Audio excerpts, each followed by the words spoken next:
think it's time we blow this scene. Get everybody in the stuff together. Okay, 3, 2, 1, let's jam.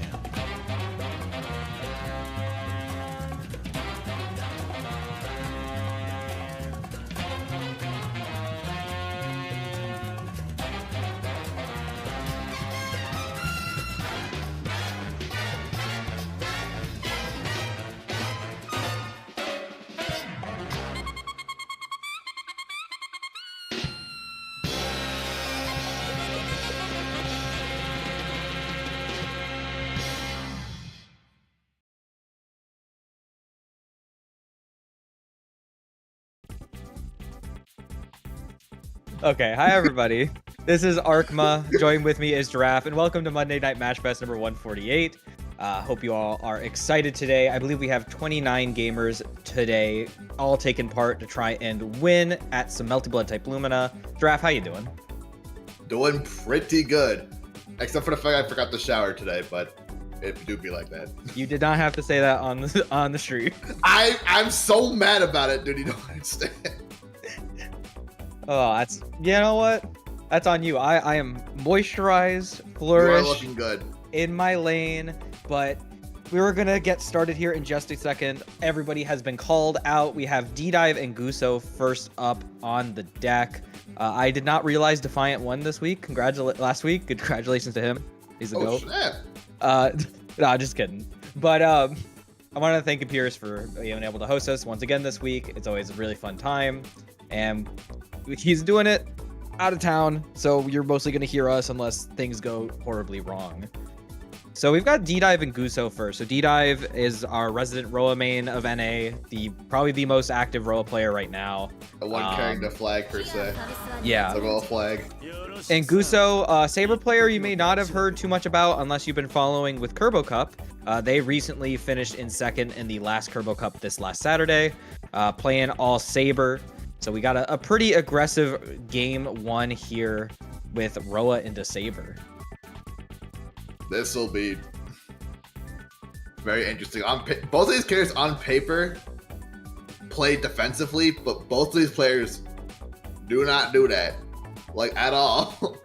Yeah, I think was like our resident IAD champion. Like that's a good tool, and he will use it. It moves him forward, and that's just gonna be the way. And I'm assuming Gustav is. I have a feeling it could be crazy in Gustav's part as well. Yeah, I could see this being a little tricky for Guso if things don't, like, if they get put into the corner kind of quickly. I think DDive's ability to control the advantage and just keep you in the corner is really strong. He's really good at mixing in his strike and throw. It can be really hard to get out of there if you're not used to that pressure. And even when you're used to it, it's like, let me out. It's just fundamentally solid pressure. Just good buttons, plus turns on demand as we have meter, but that's besides the point. Yeah. Very nice Rekka. It's just spooky stuff. But I mean, Saber, a very spooky character.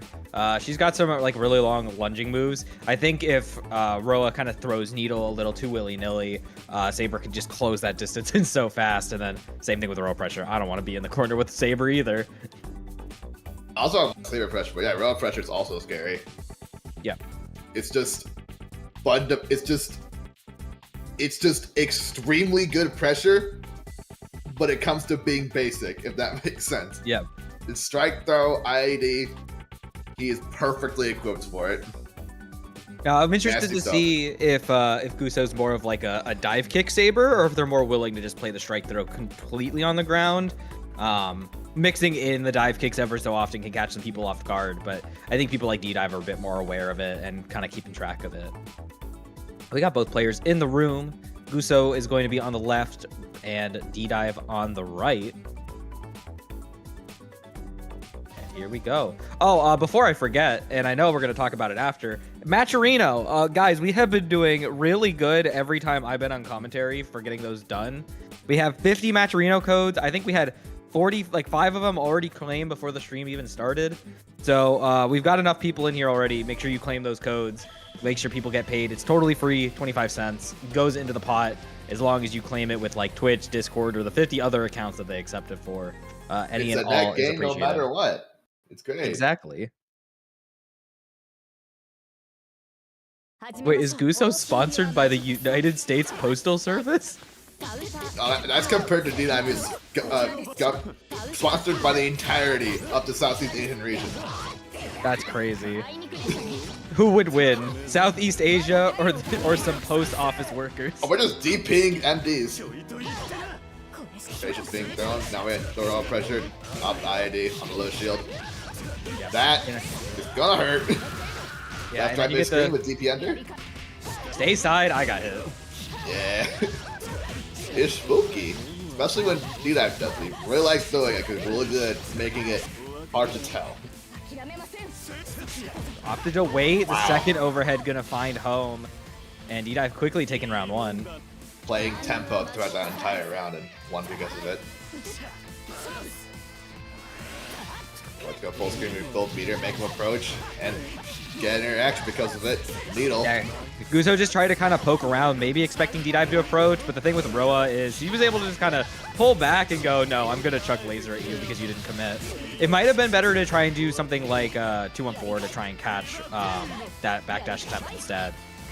But now we are in the corner. How do we get out of here? We're going to heat. Blood heat to boot. I'm kind of surprised DDive didn't fully commit to the needle. But that's okay, we kind of open up anyways. We Yahoo all up in here. That's not going to be able to overhead. That is a mid to a low.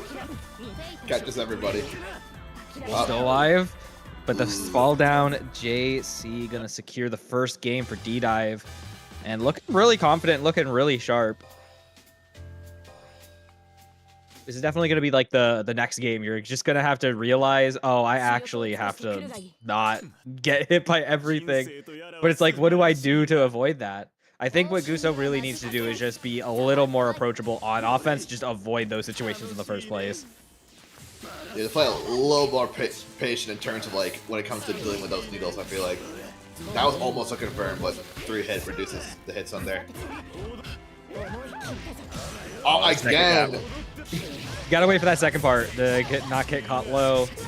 DDive gonna get this confirm. Wow. Low shield, expecting more, but DDive said, nah, just do 2A and then IAD in your face. It's like a detective with 2A's. What are you doing? Oh, baby.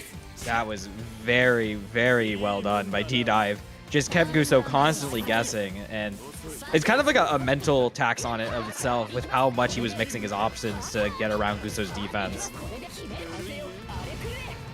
Plus for so, oh, it just walk up and throw. Oh, but DDive sees an opportunity to take a turn and fatal counter 2C. This is gonna hurt a lot. Double tackle routing. That's new raw stuff, ladies and gentlemen. Yeah, 2C was really good because he kind of got the hit as it started sliding him forward instead of just going for the like closer. It's definitely a little tricky if you were expecting it to hit earlier. There, DDive, IAD, maybe a more iconic duo. All right, throw, one more. Tried to go for it again. Great Abare from Guso, calling it out. He's gonna get out of this corner. Takes the heat off. And the 6BC, no fear. If Guso was feeling really dangerous, could have tried a 2-1-4 BC, but it's like, there is in no way like anyone actually swings there unless like you are super confident, and DDive was very, very confident to 6BC there. Very well done. Which adds to DDive buffering that JC after the throw. He was immediately ready to go into that layer 2 mix, which is usually IAD, two or three more overheads. That's it. Not many people think about as of late anyways. Yeah.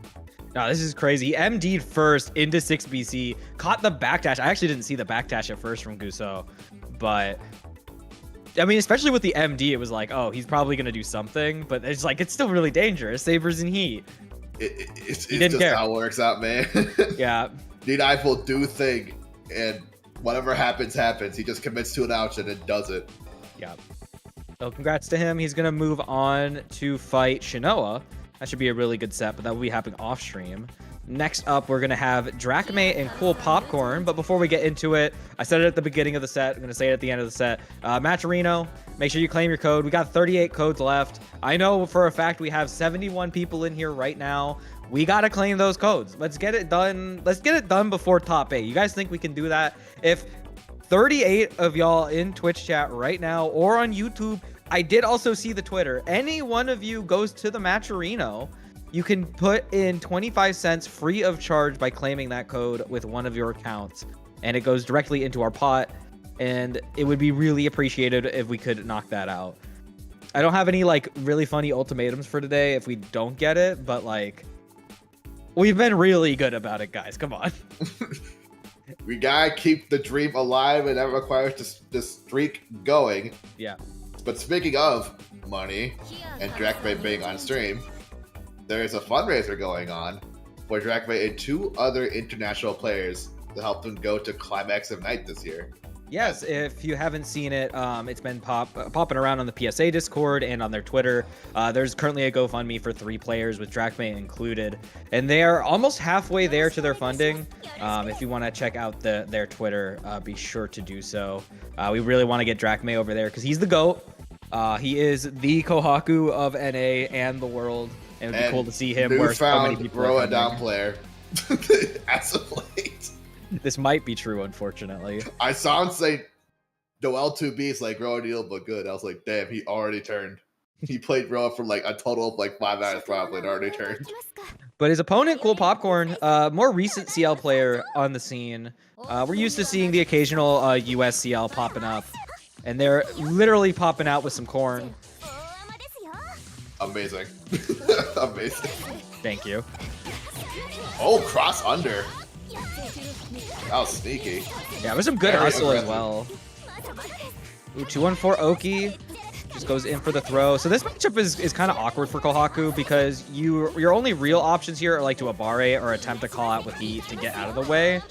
But the nice thing is CL stays really close to you, so you can take advantage of that by mashing out like 5A or something. The other thing that can be kind of obnoxious if CL tries to play a bit more away from you, because it becomes like a, how do I catch you? She does have a few options like 2-2A that can snipe her from the air, and some of her range is just better like with 2C. Well, we got both heats going on. There's a lot of stuff happened in span like 5 seconds. Yeah, we are back to super slow neutral. Yeah, no real resources. DrackMae gonna just kind of stay back. I think recognizing that I can wait. There it is, the 2-2A anti-air, and a snipe with the 2-3-6B, but a little too out of the way. Not able to find the follow-up in the botto. I'll try to get him with Sage Shield, but that 2C hits a mile away. You get big damage here. Yeah, I'm not gonna kill, but you're gonna get that hard knockdown. 5K with 2 bars. Patient so far. Opts to MD, but no low block. Maybe expecting a throw coming out. That's really bad for Popcorn because now you don't got any MD.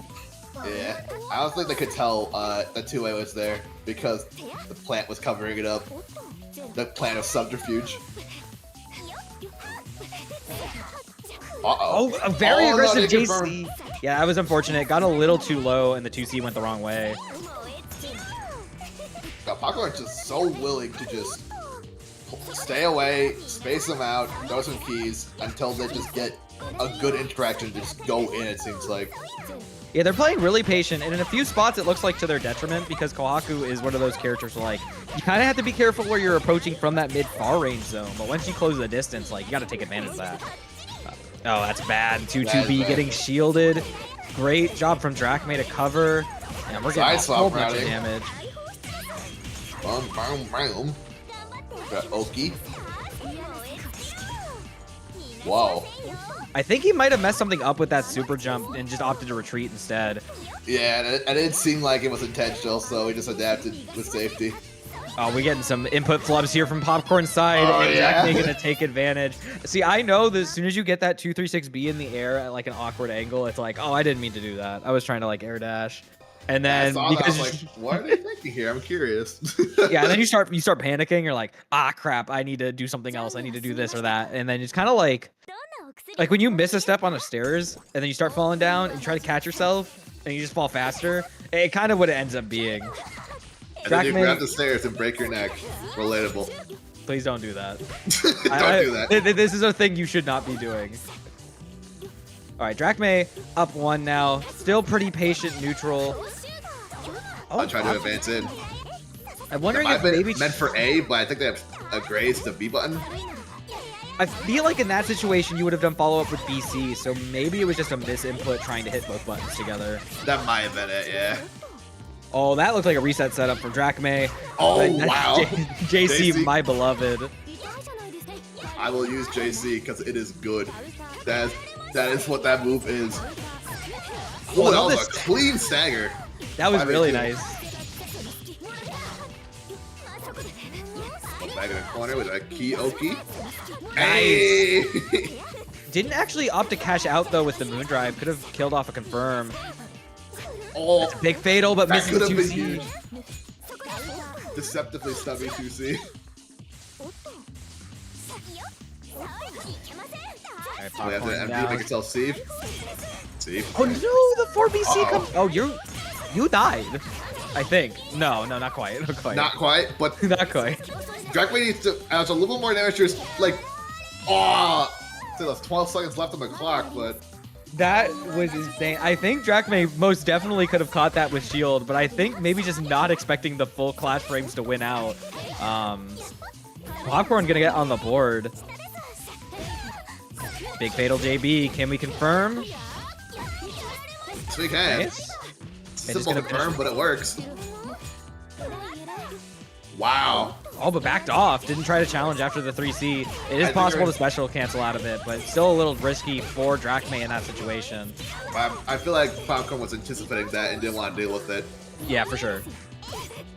Ooh. Alright, bro. Trioki again. Catches the 2-2B. We've been doing that a lot, and DrackMae is ready to call it out. This is final touch for DrackMae for this round. He needs one more. Yeah, one more touch. I appreciate it. It was definitely intentional. I was just like, Yeah, just nothing came up of it. But this is good for Popcorn. Can start some pressure. Wow. Found the Okay. 2A, but a little too far to confirm into anything serious. But the momentum has been stolen, and now it's been neutralized. Now we're back on equal footing. Uh-oh. Run up grab. It just opts for the shield A counter. DrackMae gonna take round 2. All right, set point for DrackMae. But Popcorn is on the board, so he could try and bring us to a game 3. Oh, that's JC starter. That's gonna hurt. Ouch. Oh, Aku has damage. Kohaku has damage. The legends are real. Oh, this mid-range pressure is crazy. Tried to Oh, jump the out. JC. Here comes another hard knockdown. Are they gonna hold it? Yeah, there's the block.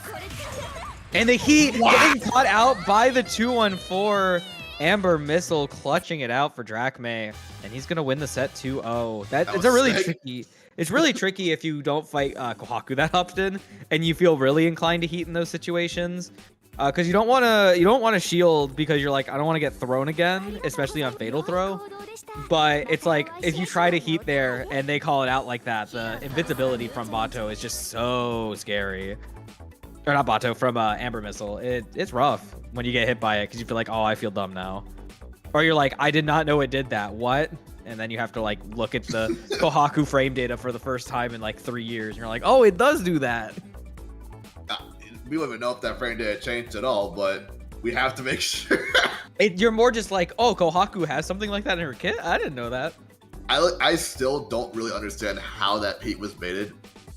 With like, is there like slight influence startup on the Amber Missile? Yeah, so it's like there's certain parts of it where she is just invuln, so you just don't get hit by heat. It's awesome.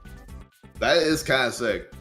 See, this is why it also has scaling whenever you hit with like raw 214A or B because it's of an the invuln invincibility. move. Yeah. Yeah, it really do be like that. But we're gonna be moving curious. on. That 214C hits like for 80,000 million damage. Well, it hits like that because she deserves it. Also, it's like not that good of a reversal. Oh man, I'm definitely not sad. But we're getting to our next set. We got Fusshy versus Piko. We got two very familiar gamers, and if you'd like to support some of these gamers, make sure you go support the Matcherino. We got 35 codes left. I'm gonna be honest, guys. I thought we were gonna get more by the time we got to this set. Listen, Exclamation like point Matcherino. 5 minutes tops And it always take like 5 minutes or 4 minutes. You don't know. It's your first time doing it. It's so simple to do, man. There's 99 people here in Twitch chat right now. I know for sure we've had 50 people in this Twitch chat who have done this before. Come on, guys. Literally like 20 seconds. Oh, I actually, I'm PCL? So yeah, so Pico's been on PCL for a little bit. They've been grinding her out. I believe we last saw the Piko PCL in the exhibition this Saturday for the Climax Fund for the 3 international players. And I believe it went 6-7 with Blitzbright's Warc. So definitely no slouch. Piko as well, just a really seasoned competitor. Just He's a really seasoned competitor, but he has huge hater energy. But we do love him for it. That's what makes Piko the GOAT among all our other GOATs like Fusshy here. Yeah, Fusshy on the tried and true Ushiwakamaru has been dabbling with a few other characters on the side, but always falling back over to our Usher when times get rough. This is a matchup where Ushi really has some good options against PCL that you wouldn't initially think about. Like, the definite issues is that she has really low health, and that can hurt. And if you get called out on some of your approaches, it can definitely hurt. But you have a lot of options to catch her retreat, and you have a lot of options to catch her approaches. But Piko is just like, I'm throwing every button out. You can just get hit by it. I don't care. It feels like, it dropped it though. That was a huge confirm. If it landed. Shoutouts to 236C, gonna armor right through that. So that move has armor. It only really breaks on most moves that have super breaking or armor breaking. I feel like this entire matchup is just like, PCL just needs a good hit to establish dominance, but like Ushi's everywhere, which is hard because PCL has big recovery. I wouldn't say necessarily. I think Ushi is one of those characters who has some good options to poke out of PCL's pressure, like compared to even a lot of other characters. So PCL really, oh my goodness, you are getting cooked. That was really quick. I didn't even get into the full matchup thing. Piko on the board, game 1. Yes, what did Piko demonstrate that made this matchup the matchup was the question. No, he really was just keeping Fusshy locked down. Well, there you go. Like even players like OmniSScythe and Erin can struggle to keep Fusshy down in places, but Piko is just all on top of it. I do feel like Piko is a player who definitely wants to use movement options more defensively. That's probably the Rowan in him, honestly. That is true. That does make sense. And we got some conversions on deck. This should do about 4K. 4.1. Yeah. Safe jump JC. We're going in for the pressure. Oh, gun whipped? Whoa. Oh, didn't react to the overhead. Uh-oh. Oh, we drop it. Uh-oh. Over whiffing. Uh-oh. There's the gritty. Get the pickup. Doesn't opt to go for the reset. Gonna just go high-low. Found the low, but didn't trust it. That's okay, though. We have found the overhead. That's the pluggo stick. And caught the DP. Yep. Yeah, once you're in the Ushi zone, it gets really scary. I guess it's similar to PCL in that sense, where once Ushi gets that lockdown on PCL, she kind of has to panic around. Usually she's trying to like maybe find an option to like 3BC out or 3B out or to try and DP, but Ushi's definitely got the options to watch out and plan accordingly. My point of view, it's like for PCL, it's like if you're on it, it's like what aren't they doing? But for Ushi, it's what are they doing? Because a lot of things Ushi can do, but PCL is limited, but very solid and sound of what she's available to in the corner. No, I think how you put it is really apt. I think that makes sense. And just around that JC as well. Great movement from Fusshy. Gonna get another hard knockdown here. And the third overhead actually gonna collide.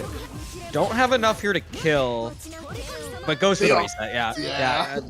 I'm gonna be honest. I'm surprised that was like the first one we've seen so far in this game. I was expecting it earlier. I think Fusshy forgot they were Fusshy for a second. Wait a minute. I'm the GOAT. So game 3, definitely Fusshy was catching a bit more on Piko's habits on where he wanted to do some of these normals, mainly catching those attempts to 2C or 5C, either out of range or into a rebeat, and was taking advantage of it. The reason why you can't do that. Yeah.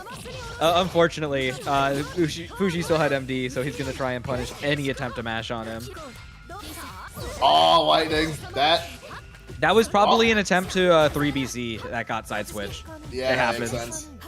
Overheads. Oh, staggered in 2C. That's still a normal. Yeah. We got confirmed now. 2C starter. Now, are we going to heat here? My conscience says no, but no, we are. Okay. Nice catch. And that's why we heated. Yeah. Yeah, I'm just going to cash it right on out and get some moon back. And the tables have turned. Yeah, Piko has the MD now if we got the arc drive. Oh. Fusshy just said, I'm out of here. But the JB fatal, this is going to be a lot of damage. Not enough to kill because we're not going to build a meter. But the low. That's it, yeah. Yeah, caught Fusshy trying to barre out, maybe expecting a little more hesitation, or maybe thinking that JB was a little too high. But no, Piko going to take the round, and now on set point. And into the corner, back into, well, every character's favorite place, to be honest. Plus frames? Wow, the throwmate IAD. That was clean. There's one thing that's really scary about PCL. It's not her 5C and 2C stuff. That's more just like, I have to hold that. It's when she actually just full throttle sprints at you, and you're like, I don't want to be here anymore. Got the gritty. I got the patience. And the punish with the BC, and that's going to be enough to kill. Piko with a perfect to end the set 2-1. And That's gonna crazy. move on. Oh my god. Ooh. That was clean. It was just really good awareness. Like, I think that game 2, he kind of had to take a step back and go, okay, I know he's really trying to jump at me a bit more. I at least know what he's doing to punish me now, and I can just wait for it a little better. And it all worked really well. It really does feel like, considering what we've seen here, that like, this PCL switch does really fit with his previous experiences, because like, he's applying things that people aren't used to in PCL, which is like going in with the A and B normals. But like the C normals, you could just think of them as like needles in a lot of spaces, and you can do some work with it. I think it was how he was kind of hesitant a lot of the times to follow in with those 2As and 2Bs. I think Erin showcases them the most, maybe after OmniSScythe, and then I think he was really just keeping it locked in the chamber. He was like, I'm not going to show this unless I really feel the need to put pressure on you to make you guess. And because of that, if you're in that defensive position, you're like, okay, I don't actually know when it's coming, and I'm not going to be ready for it when it actually shows. And then he just immediately retreated back again. And you're like, oh, I don't know when he's actually going to give me this chance anymore. More in line with what you just described, because like B normals, C normals, needle, like that whole mid-range stuff, it just runs in with animals. What is happening? But we're going to go into our next set, which is going to be Lucy versus Klepper. Oh my god, I'm actually really surprised. Klepper beating Silk round 1. Ooh! 2-0, and is going to be fighting Lucy. So Lucy, surprise tournament appearance, I'm assuming because, what type moon is it? Libraries of Ruina? Is that the one that Lucy... Project Moon, whatever Project Moon. Yeah, Library Runa. And, yeah, okay. That's probably offline, or they can't do their dailies right now. Oh yeah, that's the one. Thank you. Hopping into the bracket probably because of it. I know that was what happened last time. And Klepper, tried and true Canadian Mash, aside from like the other Canadian Mash and Kirby when he decides to play Mash. Gonna be hopping in. Lucy on the PCL. So like the last I want to say month or so, maybe 2 months. Lucy has been just dabbling on PCL with the day 1 PCL in perpetuity. Lucy already being a really strong player, like definitely just top caliber, and on a character as good as PCL, has been doing some real damage, but rarely showcasing it in bracket, but I'm happy we're going to get to see it here. Conversely, Klepper is a man who has grinded Mash for a long time now, and I think his current skill level in conjunction with the state of the game with the current patch, he is doing crazy work. He also has a lot of experience in this matchup because I cannot tell you how many times I'll be adding in Steam in like early midday, and we end up having to play a matchup like this. That's gonna make this a lot more interesting to watch than it already is. Yeah, good charge yeah. in. Finds a confirm. That. Fun fact: charging char beats DPs on Clash.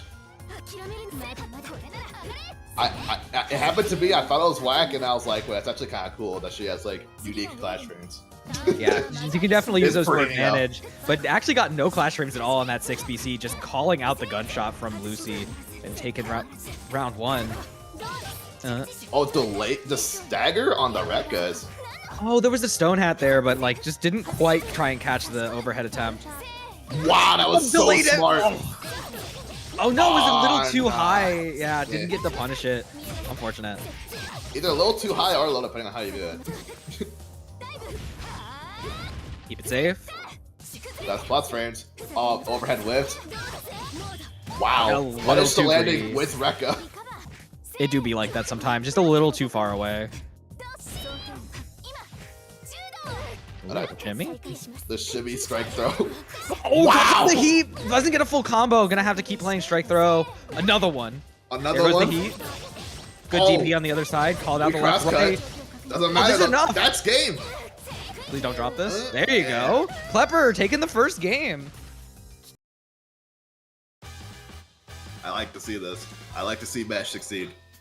And gonna stay locked in. Lucy is staying on the PCL. Let's see if we can see a little change. That was just a lot of Klepper calling out some of like the immediate basic stuff. I think this game 2 is just, you got to realize what Klepper's looking for and try to adapt around it. But anti-air 5B starting it off. Fortunate drop though. Oh, that's air blockable. That's air unblockable, yeah. Huge starter with 6BC in the corner. This is going to be painful. It was a curse of the F-150 coming in. Oh, they even went for like the tech on the ground. Okay, so just start that pressure immediately afterwards. I respect it. It's a throw on the delay shield. Oh, the fade-back BC. That's going to hurt it. Doesn't get the cash out into the level 3 though. Just a little too late. Wow. Both players were really patient about that. Oh, the unblockable. Yeah, that makes sense. It was a good catch. Amazed that crossed up, but we're still blocking. Oh, that missed. Maybe a little too late. Whoa, there's a lot of backdashes and a lot of inbound frames, but we finally got a hit, and it drops. It doesn't matter. We just charging start right into the corner. We are pressing buttons. Oh my goodness. Okay, Klepper on set point. See if he can't bring it home, or if Lucy can build some momentum here. No MD on deck right now, but opening with a combo. 6-6C, sent to the corner. Oh, we are on the full retreat. Lucy wants all that MD back. Good made good use of it, 3BC. And finds the confirm in the 5A. Okay.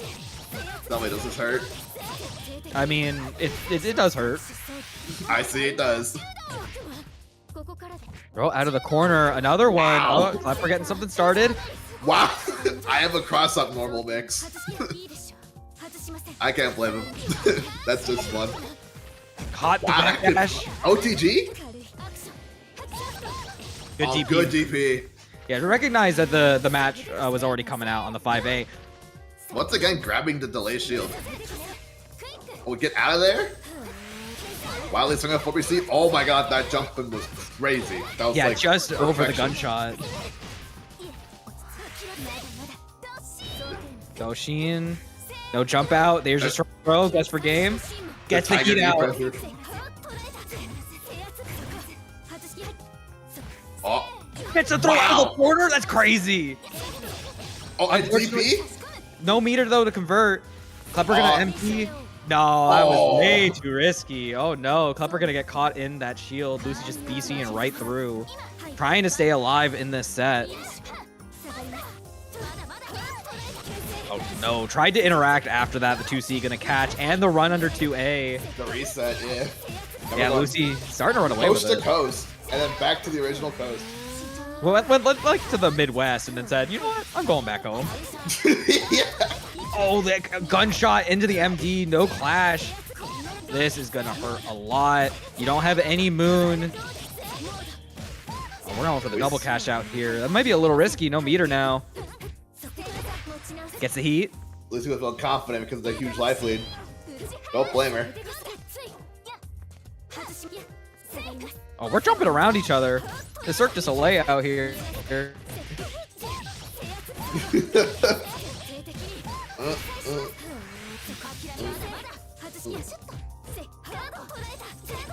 it's looking a lot more rough.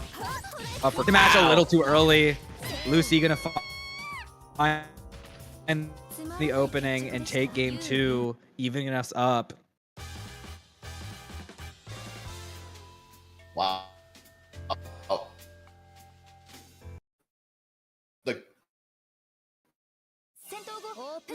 The run back. Come back.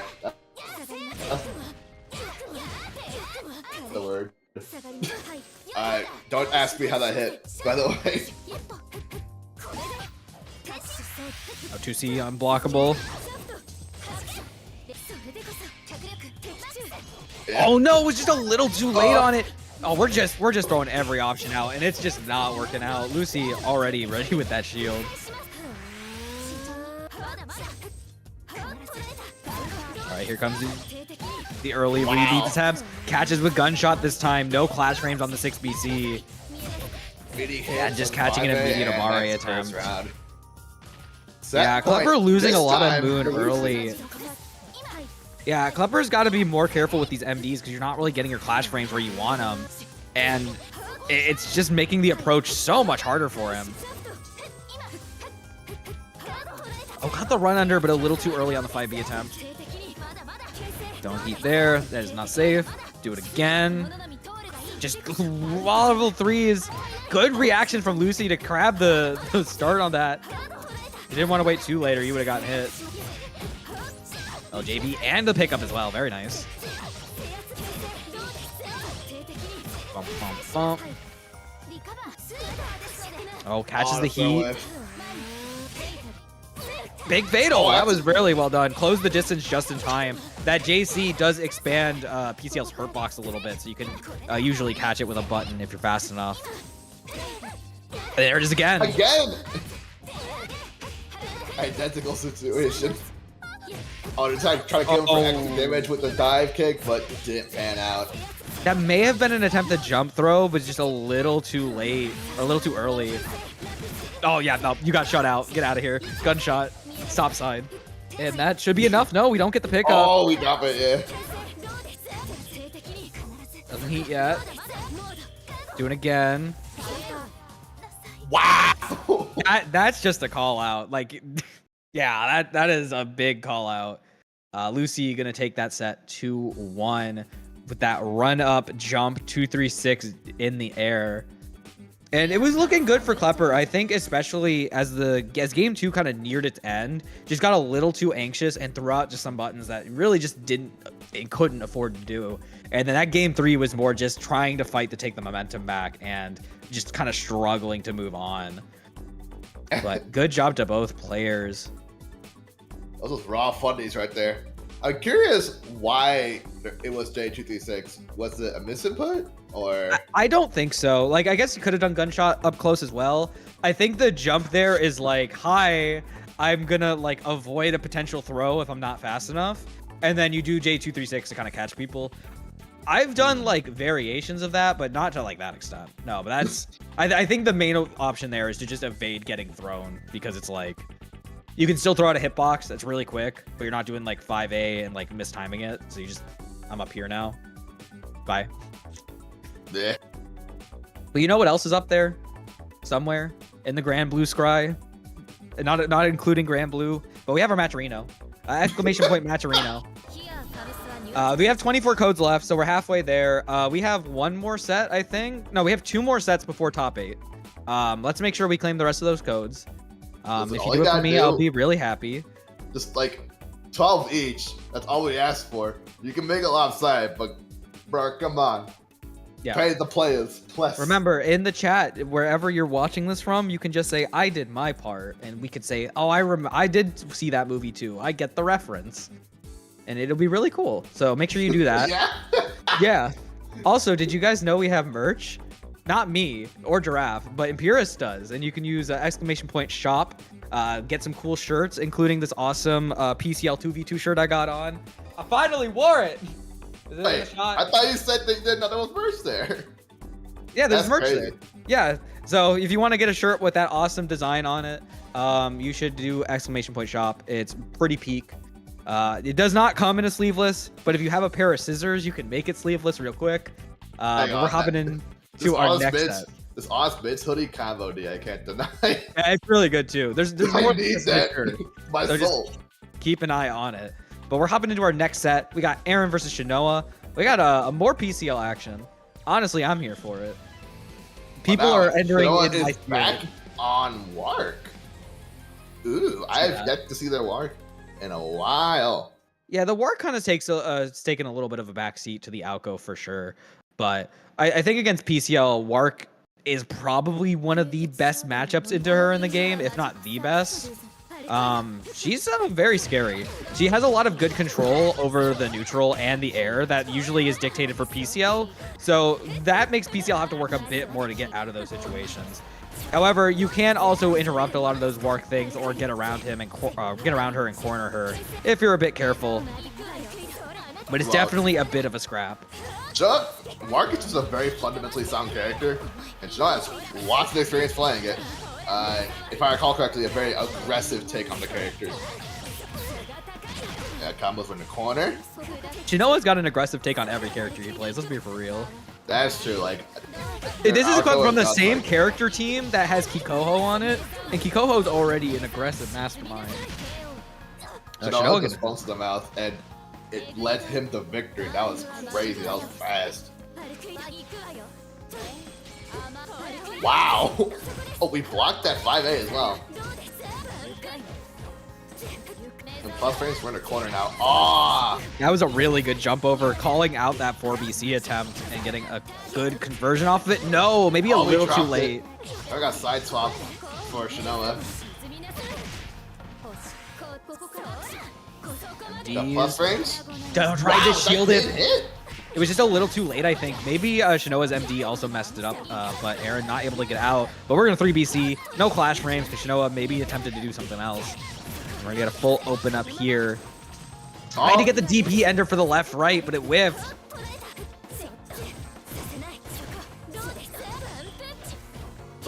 No heat. Tried to press a button. Oh, good pickup as well. Gonna get the actual full conversion and actually saving the meter as well. Learn your optimals, kids. I don't know where Erin was picking that one up, but she been scouring any which way to find all these optimals, and it's working out. All right, there's the approach.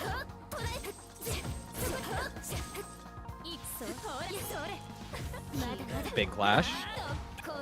Shinoa taking the advantage. Great use of the rings to assert space. Tried to incorporate that rapid beat with Erin, but unfortunately that is not a F-150. That is a Ford Focus. No armor on that. Pull up with a Ford Focus. That's what I'm saying. Oh, that JB. You know what? Fair enough. That JB is real good. But now we got Shinoa pressure start ended. I see. Erin blockable? No, a tiny bit of a gap. Erin able to find the shield. Gonna take back advantage. Push Shinoa to the corner.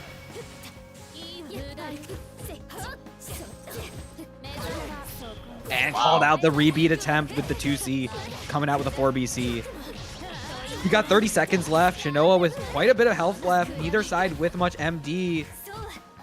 Great tech. Erin gonna try and assert some space.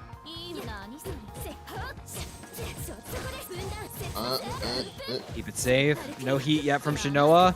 Erin keeping the offense going. Solid And there it start is. And the heat. We got 10 seconds left. This lame out might be the way to go. Wow. 3BC, but the Wow. MD is there. Shinoa on the reaction to the clash frames and gonna take game number 1. That was clean. Very good stuff. That was just fundamentals and patience throughout the entire last round there. So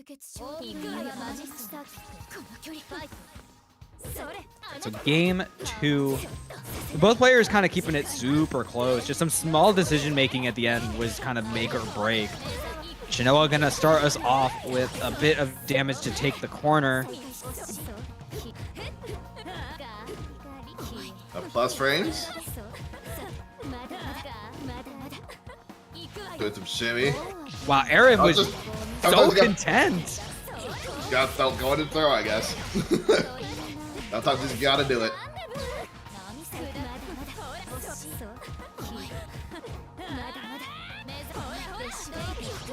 Tried to call out the approach in the air, but Shinoa ready for it, finds the low.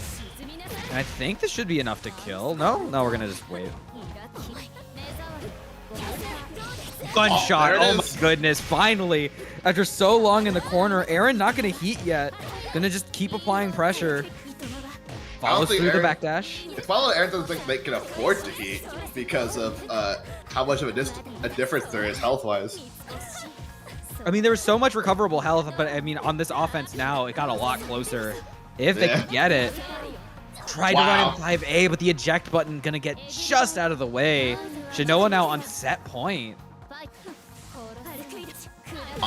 Oh, we're running in a throw. Yeah. Big gunshot. 2-on-4C to get the full conversion. And air throw ender, keep it safe. Got that overhead. I think that's the first time we've seen it fully rock out, and that is so much damage. 4,800, bordering on 4,900. Noah staying in the corner. Tries to heat out, and it works. It looked like Erin was maybe scouting for it with the 5A, but doesn't catch it. However, that 5C gonna ring out. Not enough. Erin recognized it and goes for the DP super instead. On a mini 5B. Yeah, it looks like Shinoa tried to Abare out and got caught for it. All right, Erin trying to stay alive. Good resource management as well, seeing 2 bars on their side. Fortunately, gonna lose the health lead. Shinoa gonna find that first opener. Into the corner pressure.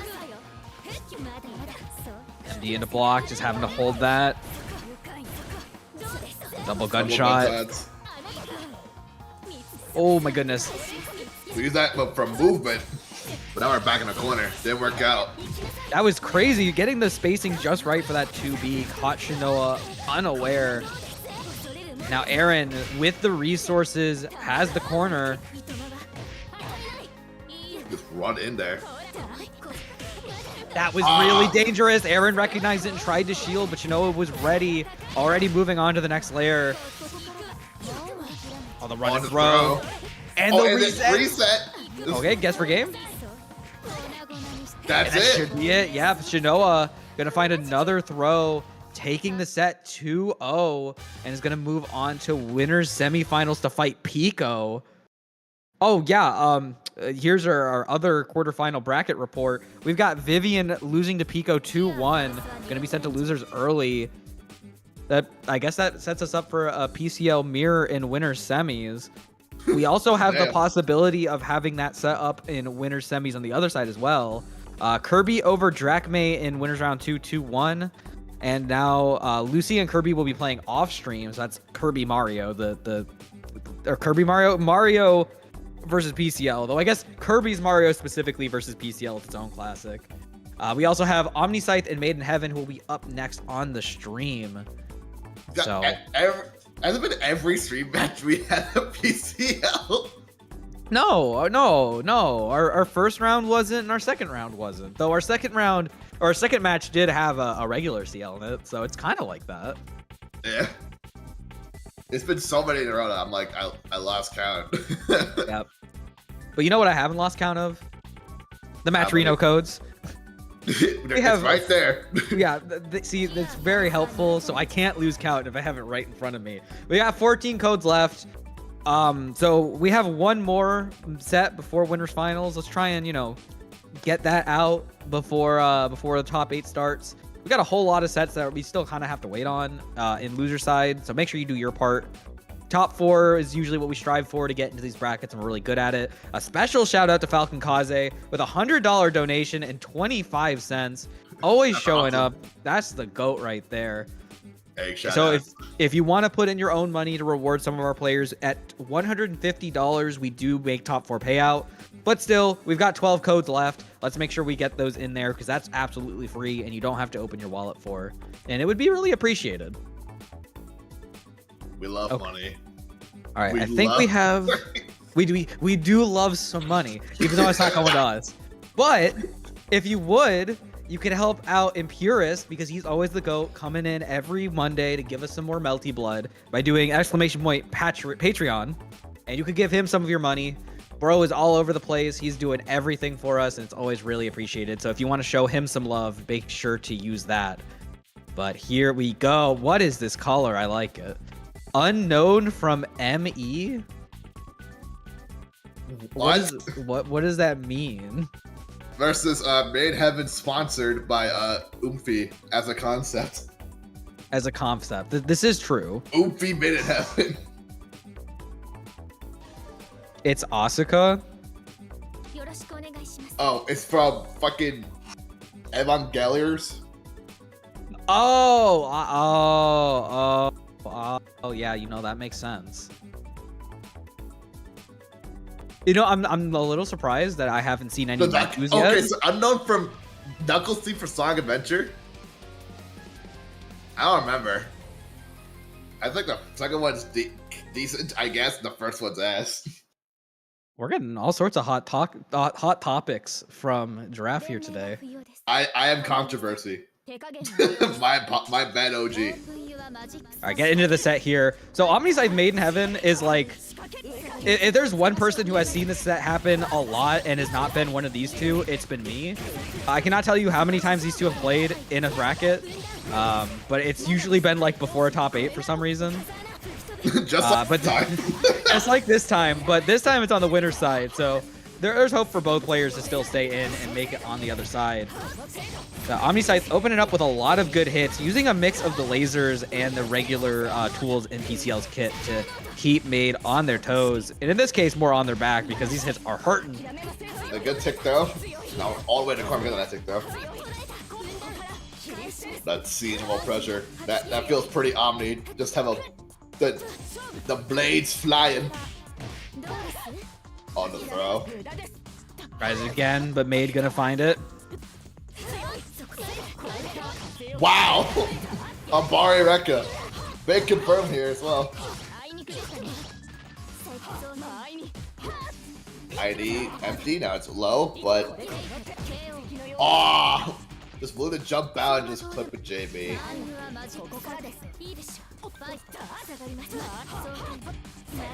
ID again. I love the delay there into the swipes again. Actually managed to beat out OmniSScythe's attempted gun.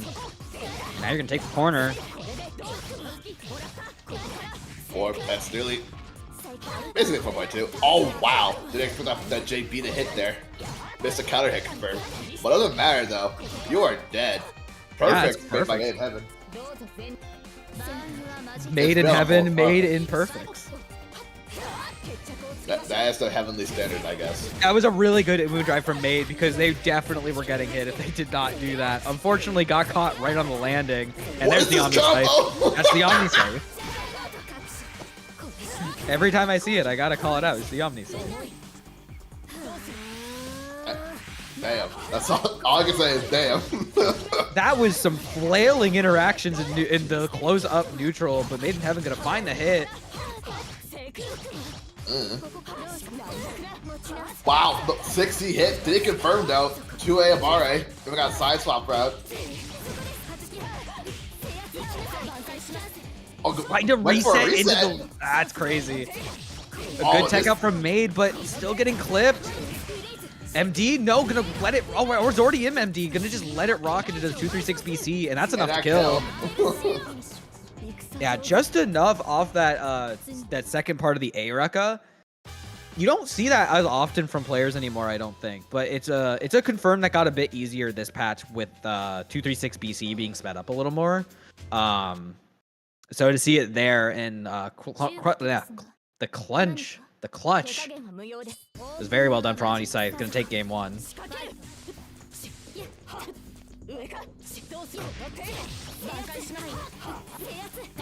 Oh, catch the forward focus out and drove again. The forward focus? Yeah, just far enough away. Strike throw. Here we go. Saber special.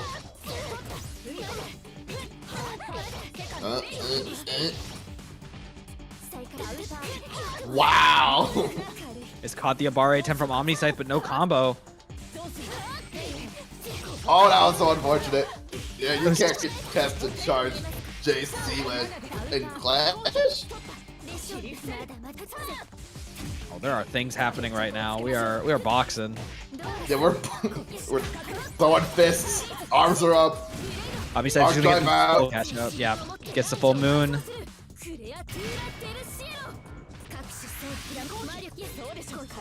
Wow, he just held it. Sometimes you just gotta call him out. 6BC the low. Oh, doesn't get the full JC in. Uh-oh. Uh-oh.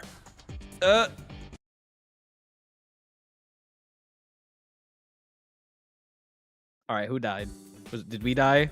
No, Made died. No, no. The prophecy foretold. That's all I'm saying.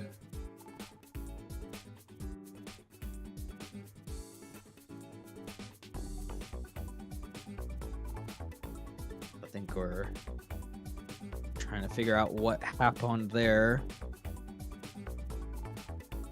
All right, well, while we wait, we're gonna continue doing our little ticker for the match Reno. We got 11 codes left. That is actually way more than I thought we were gonna have. Guys, come on. Come on, we're right there. All right, come on. The gods made the DC happen. It gave you more time. No excuse now. We're running out of time. We have 11 codes left. Actually, shout out. I have also a shout out. Blaze and Green once again coming in clutch with another $4.20 donation. Hey, thank you so much. That moves us ever so closer to our goal of 150 for top 4 payout. We love to see that. So please, just make sure we get a little bit more in there. We're just still trying to figure out what we're gonna do about this. Java, what do you want from me? Yeah, I see you. Tell us, Arhkma. What do you have to say for yourself? By the way, Bert, DDive was first on stream, right? Yeah, he DM'd me immediately after the set saying, "Bro, why was I on stream?" What do you mean? Yeah, I was going to say, you're DDive. You're the GOAT. One of many GOATs. Bro out here like, nah, I'm bad, as if he's not clearing everybody in losers right now. He's got a win on Rasilk. He's got a win on Delta Zura. He's currently waiting to play the loser of OmniSScythe and MadeInHeaven. It's like, and those are both really doable for him. I don't know what bro is on. Anyways. Okay, so I think how they're going to do it is OmniSScythe is going to take the next round, which will put him on set point. But we're going to continue playing out the set. Are you Arhkma because you arc it like that, or are you Arhkma because Kouma it like that? You're lucky I don't have mod powers. Alright, getting into this next set, or into this next game. Gonna just be slamming these hands together, getting all this damage. In the meantime, while MadeInHeaven dies, I have a question for you, Arhkma. Isn't he a moderator in your stream? This is true. No more questions. Alright, here we go. Entering round 2 now. Made with some good resources, but OmniSScythe still with some as well. Gonna JC regular out of the corner. OmniSScythe gonna get this bit of damage. Are we gonna take to the corner? No, gonna just opt to reset out of it. No meter spend. I'm gonna get punished. Hit a mile away. Oh. That's neat. I can throw. Text it though. Great dive kick. That dive kick, yeah. It just went right around that 5C attempt. No anti-air this time.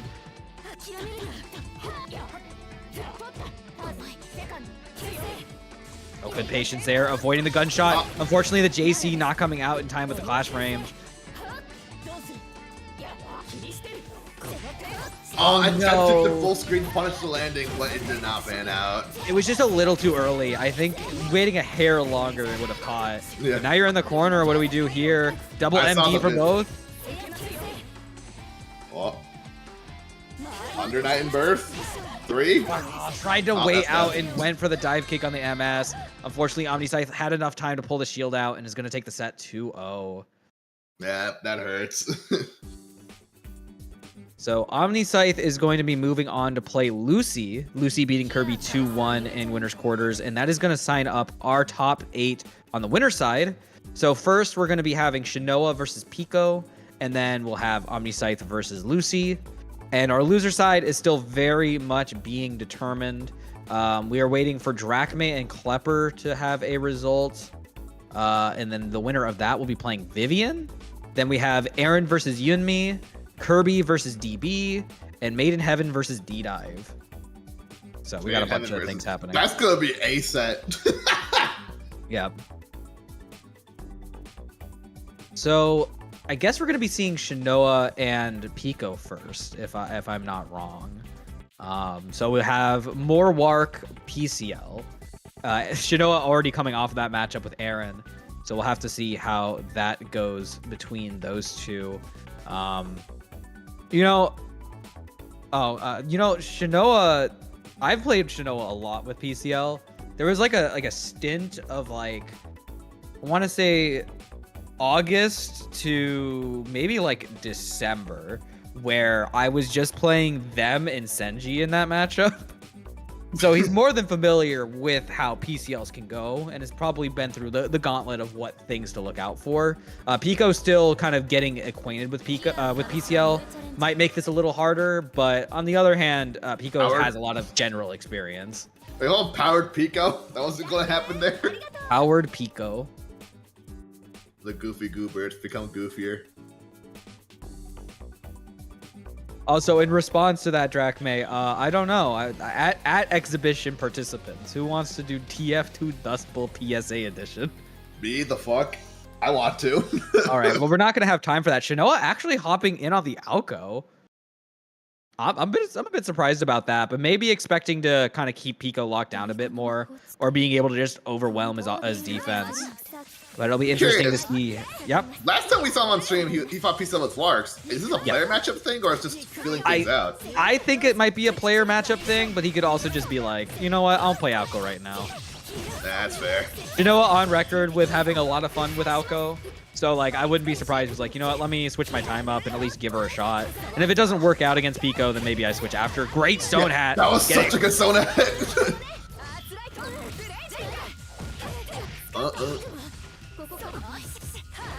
Now you're in the zone with negative edge. Wow! Bro, Shinoa with an orb is not something I want to experience. He's so powerful. He's so good with his pressure, man. I never want to be put in the corner against Shinoa. My old bones can't block that 4C. It's so hard. And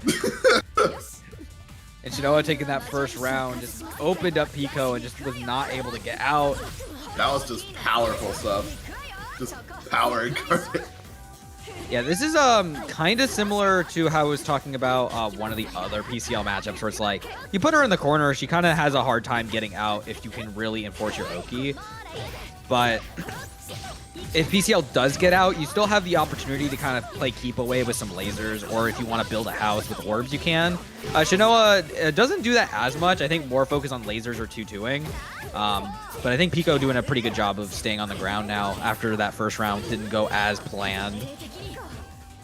Go overhead, they got blocked, so I'm not under pressure. Oh! Yeah, there's that 2. Got blocked though. Oh, we're out of there. We got Piko so many air actions. Piko tried to run under and just kind of waited to see what Shinoa would do. But Shinoa just kind of held firm, and Piko just didn't really try to call anything out with it. Whoa! What a side switch. Piko with a good heat out, though. Gonna just avoid any of those orbs. It was just JCing. Oh, we just got... We're building a house. Never mind. Creeper has broken down the door. Oh, the unblockable. Called out the IAD and the moon drive to confirm. Kill? Yep. Ow. That was very good recognition from Shinoa, able to get the full confirm off of that. Punish that IAD attempt from Piko and taking that first game. This is just like very clean base level Aoko play. I want to say base level because this is like extremely good, but it's like it's it's hard to describe. Ignore me. Ignore me. I think Shinoa is already ahead of you. Just gonna continue into this next round. Surprised the orb didn't kick out in time, was stuck in shield. Piko gonna find that B counter, but drops the combo. The 2C not coming out in time. Boom. Oki again. Oh, that was. Oh my god, the negative edge. I wasn't able to confirm it though. Yeah, just wasn't quite ready for where Piko was gonna end up after that hit. We shielded this time, and now, Piko's willing to close the gap. I'm being in that corner. Oh, drops it. Didn't matter though. American resets, baby. That was air unblockable if you think about it. Got the bait out, but wasn't able to punish in that time. was so fucking smart. Oh, doesn't get the hit out. On up overheads. That's it. Yep, just enough. Wait, one more meter? No, we don't have any meter. Oh, the overhead. And before Shinoa brings out the other overhead.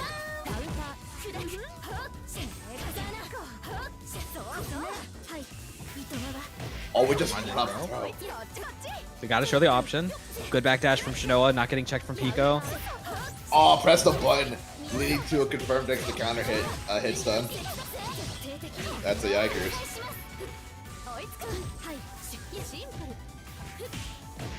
Wow, it's just like very aggro pressure. I know it's working out. Just running back in, a whole lot of other stuff. Just I love it. I love it. We finally sold the F1 the Ford Focus. We now have the F-150 in the building. It's a great call out sometimes when you're doing your regular pressure because people are looking for that rebeat attempt. So if you can do that into the C Rekka in time, you can call out a lot of people for that if they don't manage to get a super out. Wow, recovered in time. That's crazy. Shinoa's very willing to just start these. Wow, I've never seen that ever. We're just closing the distance. IAD over 2C? God, tall that move, but like, that was impressive, I feel like.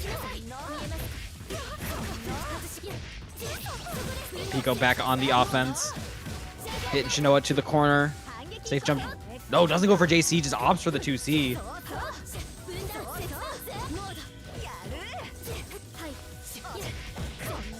Attempt to throw out, but keeping strong is Piko. Gonna get another good damage off of this with a 236B ender. And now it's time to guess. Oh, missed input perhaps. Gonna get caught by that 2-2A, and we're gonna get a full conversion here into 4K. More than that, that was a fail starter. Now you're in EX Orb Zone. And now you're dead.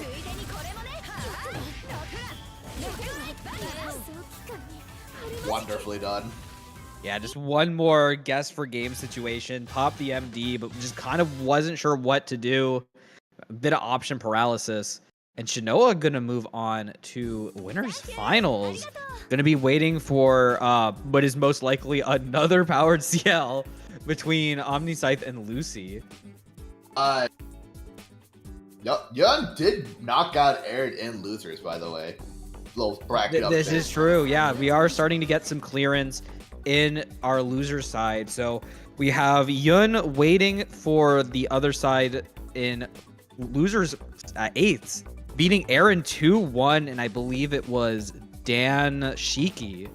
Very impressive from Yun. I think this is like the first time in a long time we haven't had Erin in top 8. And then we have Kirby beating DB 215 2-0, and is going to be waiting on MadeInHeaven and DDive to finish. So we're slowly but surely getting in there. What matters is we're making progress, baby. Don't ask why I said it like that. You know what we haven't made progress on, and I'm kind of disappointed in everybody? We haven't claimed those codes yet. We still have 10 more codes. Guys, come on. Come on. 10 codes. We got 10 codes. Be for real, chat room. That's all I'm saying. Be for real. Be for real. Become real so you can claim the Matcherino codes.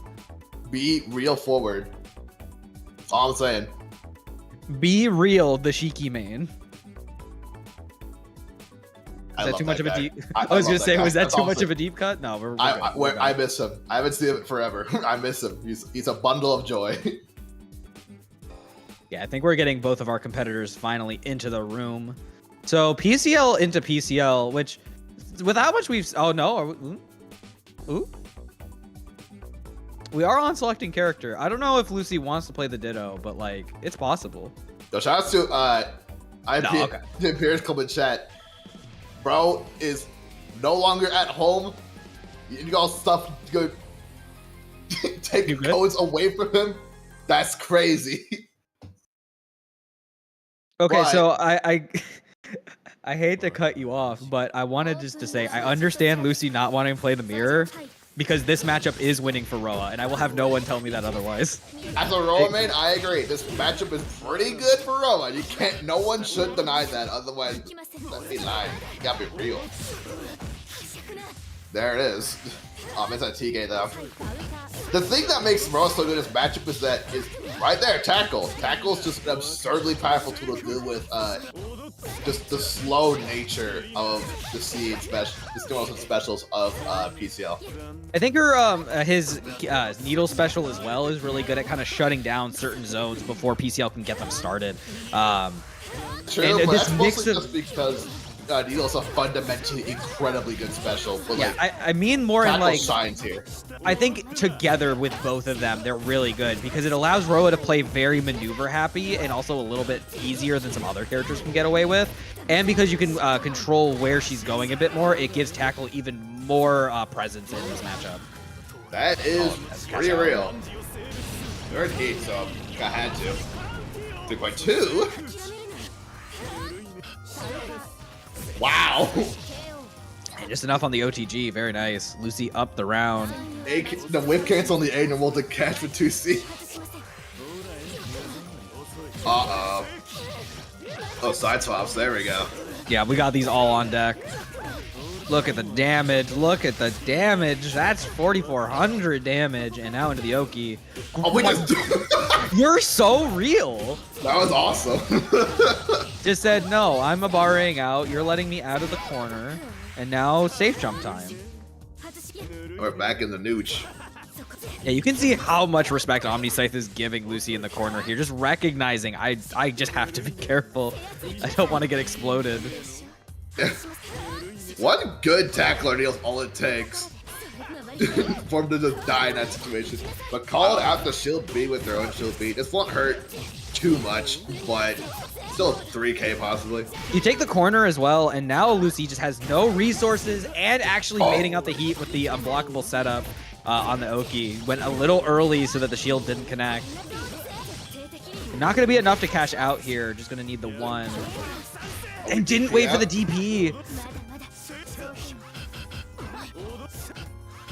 Roa pressure time. When are we going to mash? We do build the bar. Got the backdash on the tackle, but still able to keep the pressure going. All the 5C. Uh-oh. Oh, no, that's definitely not what you wanted. You probably tried to 236B, and this is going to hurt a lot. Oh, my goodness. They need another hit. Yeah, come up to say, like, what's the time? If they couldn't finish the combo in time for another one, they would have lost anyways. Yeah, there could have been a lot to do off of there, but unfortunate misinput and just a really unfamiliar scramble makes Lucy gonna win that set, or in the game rather, bring us to 1-0. Yeah, the roll is looking really good. Looking really good. Like I said, I think they come out early to start another one. Smart, because combos can go for a while, but scaling gets very harsh halfway through the combos, so it's just wasted time at that point in that context. Oh, caught the landing. Classic stuff. Just gonna cash out into the air throw, high-low. Oh, we're out of there. Went for the safe jump, the mid-screen-esque safe jump. Now we're side-swapping. Never mind. We're just following mid-screen. Lucy taking us all over the place. The world tour. Wow. Oh, the run up standing 5A. 5A. That's the low. Yeah, kicks you right in the shins. It isn't that good for anti-airing, but it's great for that stuff like that. Oh, there it is, the cosmic, as I call it, the frame kill to get throw off of my ID. And we are now quickly on set point for Lucy. Yeah, there's the spacing again. Gunshot not quite reaching as far. And Lucy starting the offense right back up. It's like we never left. Plus frames. Obviously just strike instead of throw during that frame kill. But now it's Omni's turn. Ooh. Great Abare from Lucy, just saying, no, you don't get to start your pressure.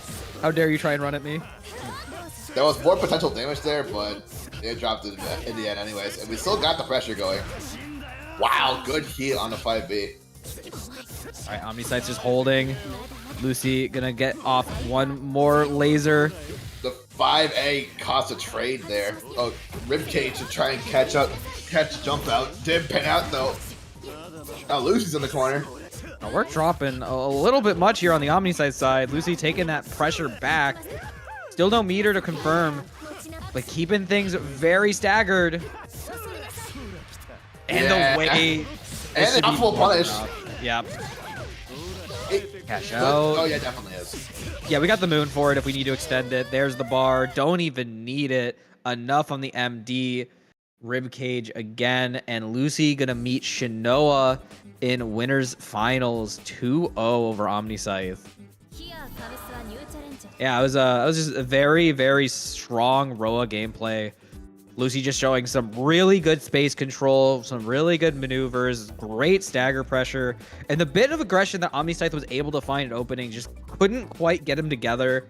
And unfortunate drops and fumbles just kind of cost a lot that set. It's the ideal Roa stuff, just that entire set. What you want to do as Roa is what you saw there. All right, so I'm looking at the bracket right now, and I think we are still waiting on our last two sets on the loser side to finish. So we've got a moment. We did have a progression a little bit. So losers round 3, Klepper versus DrackMae. DrackMae did win that set 2-1. You're going to be playing Vivian in Kohaku Mario, which is the set of all time. That matchup is very funny.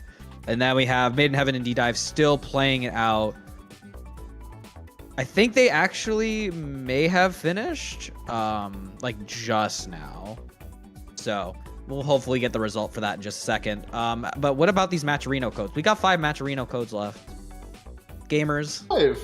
Only Gamers. 5. Only 5. We can do this. Come I on, believe man. in us. That's We're like also 76.8% on the way to 150 for top 4 payout. So if anyone would like to also just throw money directly in there, feel free. Any amount is appreciated.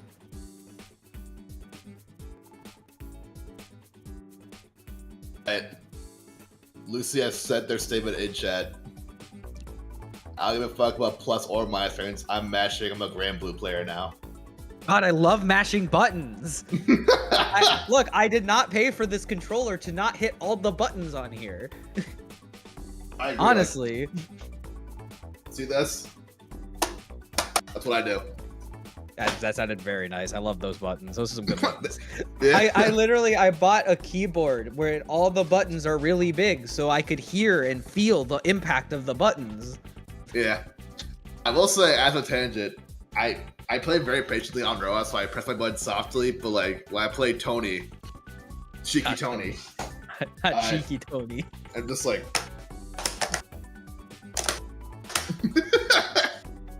I think there's something that needs to be said about like when you have a game where like every move feels kind of impactful, or you feel like you put your all into it. Yeah, your controller's definitely not enjoying it, but like, man, it's like I hit that guy. Yeah, like Cheeky buttons, like if I press too soon, like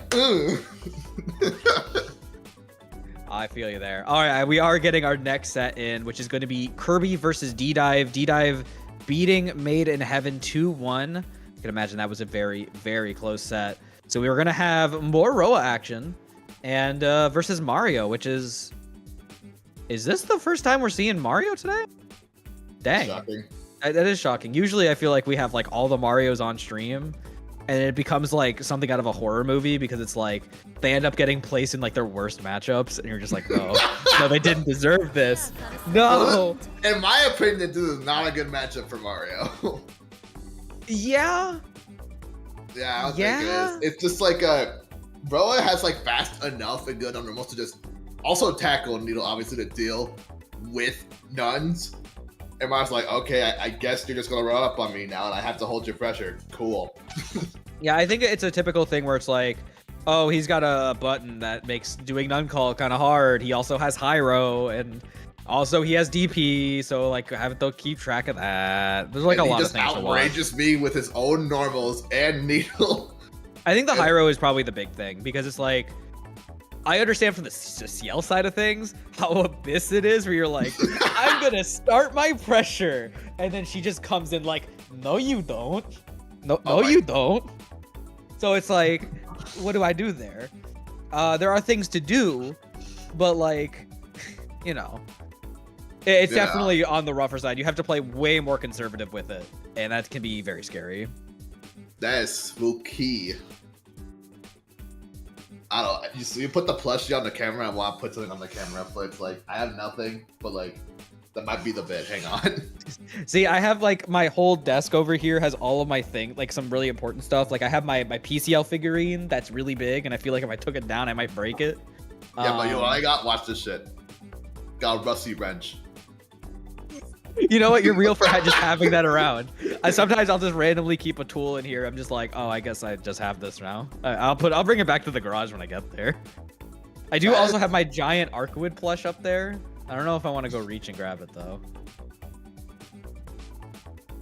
For the bit? I'll do it for the bit. If you're gonna do that, I'm gonna do something else for the bit. Hang on. All right. I have the funny vamp. She's mine now. I got her. Huge. Oh god, I'm sorry. Twitch, don't take us down, please. There we go. Yay! Yay! We haven't seen her once in the bracket. Where are our Arkwood mains? Oh, you got your mixer. Entire sound mixer. I just have next to my bed for some reason. I mean, I used to keep my TOing mixer right next to my bed because it was next to my desk because I would just use it for my streams. So it would just be like this giant like 12-channel mixer just there. Like 15 like old school ass mics all over my floor. I have so many audio cables and stuff. Live from a musician. That's all I need to know. All right, we finally got our players in here. We got Kirby on your left. We got DDive on your right. And I think we are ready and raring to go. We have 2 codes left on the match Reno as well. Please, before the end of this set, guys. Come on. Yeah. This is a classic matchup, actually. We've seen these two go fisticuffs many a times.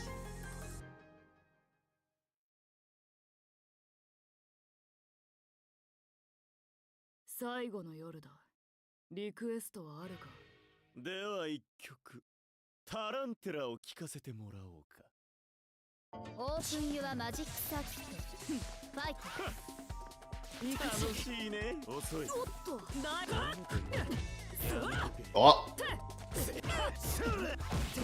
Alright, we're here, baby. We're here now. Just a bar, eh?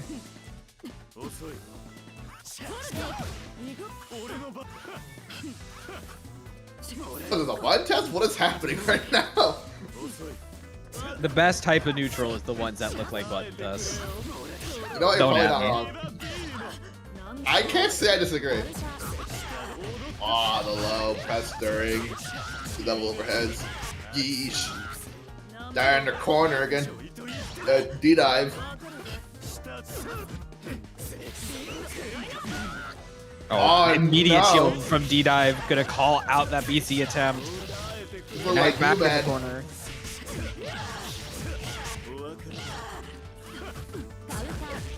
Oh, good at Mario with the 5A. I swear, like, Kirby's already been a phenomenal player, but the moment he just started going for these Abares a lot more, it's just, he's been so peak. I mean, according to him, like, It didn't work that time, but, like, it's still peak, though. If I recall correctly, as normals too, it's the best normals per category in this game. I think Mario 5A is, like, the best? I think?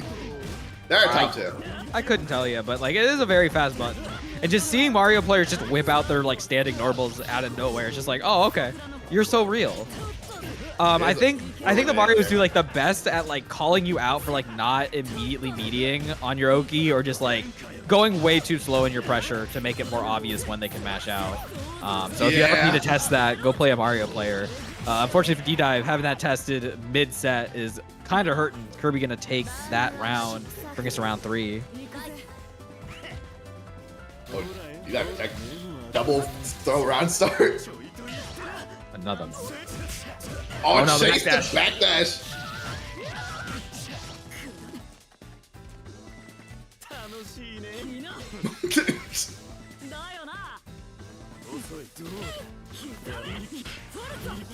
Oh, punch 9, Mario. Punch. Kirby just trying to keep space. Unfortunately, DDive just coming right on in.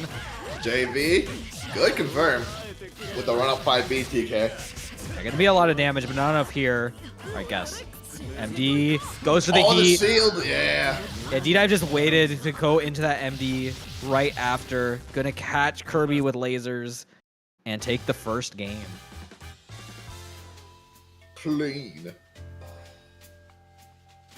Game 2. I love this stage, by the way. This stage is awesome. I like the daytime version of it a little more, and the I only like way it as well because like I'm like that's New York. the only reason I like it a little more is just because it's a little brighter. Sometimes it gets a little too dark, and I'm like I can't see anymore. Goodbye. I didn't react to the guard cancel heat. Wow, called out the 2A meeting. Now you're in the corner. Well, not really, but you're in Mario Oki. Wow. Welcome to the chakra. Oh my goodness, Whoa. I love that. The charge on the aerial, pushing you left or right, you're like, yeah. Fussy blocked that. There's that overhead this time, gonna punish that low shield, trying to catch that chakram. Kirby gonna take round 1. The death by 1,000's cut damage that Mario's done for. Like, we'll get there. Oh lord, we'll get there. It does make him really fun to fight him because you got a lot of chances because he's suffocating, but you get a lot of chances and everything has answers in this game. It's beautiful. Oh, there's the oh my god! That was like clockwork! My opponent hitting me with 50 lows. I'm gonna shield this low. Gets hit high. I like how Kirby just somehow knew the exact moment he would go shield as well. I love that spacing as well. Kirby just outside of the range of that DP, able to moondrive and safely punish it. Gonna get another cash out here into Chakram Oki. Oh my goodness, delay heat. This is like the gameplay where you know they play each other a gazillion times. Yeah. And this is going to be a pretty big cash out for DDive. That was very worth it. You got MD now because of that cash out. Yeah, and Kirby's out of it, so he's just got to hold this. Oh, good reactions to the J2B. Not letting that shenanigans happen again. Oh, and we get the full conversion off the top hit of that 4BC. That hurts a ton. And now it's like, do I try and save the round, or do I just hold this? And we hold this. There's a throw coming in from DDive. Yeah, this is a potential set point for the Roa main. Round start DP, but was already jumping, so no punish. That's Layer 2000 mix. Only they're on it. The player matchup, baby. Oh, but Kirby gonna safely find a 2A, or 2A, and definitely was a bit risky. That was a delayed 2A as well. Yeah. They played each other a lot. They're in too deep. Oh, no, shield attempt. No, because if you had blocked that, he was for sure getting blown up, but I was just expecting a shield to come because Kirby wasn't committed to anything. All right, tech throw time, strike throws, yippee. He might just press a D button, that's it. Because like, I feel like... No. Oh, yeah, that's it. Yeah. I was saying like in my opinion, as far as I know, the best reward out of 214C on offense is if you get an air unblockable. Because that you get a way better sword that's probably going to be a fatal. That's fair. All right, well, DDive's going to move on and going to be playing Piko next in losers quarterfinals. That should be a fun set. Those two haven't played each other yet today. We are going to be moving over to the other side of the bracket now, which is going to be DrackMae versus Yunxmi. DrackMae beating Vivian 2-0 on the Kohaku. And Yun, I'm assuming, is going to be on the Dan. I think this matchup is kind of low-key abyss for Kohaku, but like I could also just be bad. Maybe. This is true. Some people have been saying this. But you know, we could be play anymore, man. Yun plays Ushi, Dan, Loki, Akiha. I mean, there could be a lot of things. I think we're going to see the Dan here if Yun's like, okay, I'm going to win this. We could see the Akiha if they just go, you know what? I'm going to just chill. I think Akiha does pretty well into Kohaku, but like, I mean, I don't really have as much experience with that, so I couldn't tell you. Yeah, it makes sense. I can't really picture it in my head. Okay, we have breaking news. Break for bing bing bong. We have one code left in the match arena. One more code. One more code. I'm watching with bated breath. Someone please claim this code. I don't have anything else to say. Please claim the code. We are on our knees right now. Just like, don't do this to us. I mean, I could probably still be in the shop for that. Like, guys, please, please, one more code. He has his plush in. I have a different CL plushie in my. Okay, we got it. Yeah. Yeah. Oh, I got two. Damn. Yeah, I got the double CL combo. All right, if I buy merch, it will be like an MS Paint drawing of Roa and Tono. Real. That's like my wallpaper behind me. That'll be it. All right, we got both players in. They got the hustle. Here we go. All right, Drac on your left, Yun on your right. Yun opting to go with the Dan. So I think both players kind of have a similar game plan of, I want you to be in my Oki for the next 300 years. Dan gets it a bit more by playing a bit more keep away into projectiles, dropping these bells occasionally to try and trip you up. Whereas Kohaku has to be a bit more forward with her approaches. She's got some big buttons with her Batos and just her broom in general, but you really got to hustle. Yeah. Dan's got the movement to get around it, but you got to just be ready for it. Yeah, Dan does have like some deceptively good movements, particularly that IAD. Not good for pressure, but it goes a mile. Yeah. Also access to that DP. Not the best DP in the world by any stretch, but it's still better than whatever Kohaku's got cooking. Yeah, it's like 80 million frames to start off, so you can often select it. You can't safe jump because of it, I'm pretty sure. All right. Drac gonna try and set up plant, but unfortunately there was a projectile already coming right at him. That was potentially air unblockable that I think I might have been fishing for there. Gonna cash out there. Doesn't get the full Oki. MD is getting DP'd. Yun just said, I'm calling you out for mashing here. Oh, good spacing there as well. Yeah, this is where it's rough. Especially for Kohaku. You kind of rely on your MD to close distance and like to try and stop Dan from doing things. Not having that in your resource bar is rough. I've never seen Bell be used as aggressively, but it does a lot. It does make a lot of sense the way they're being used.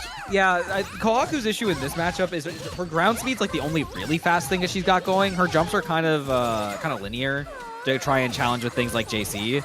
So if you cut her off by throwing bells constantly, because it has like the falling down hitbox as well as just when they land, you can really prevent her from getting in close.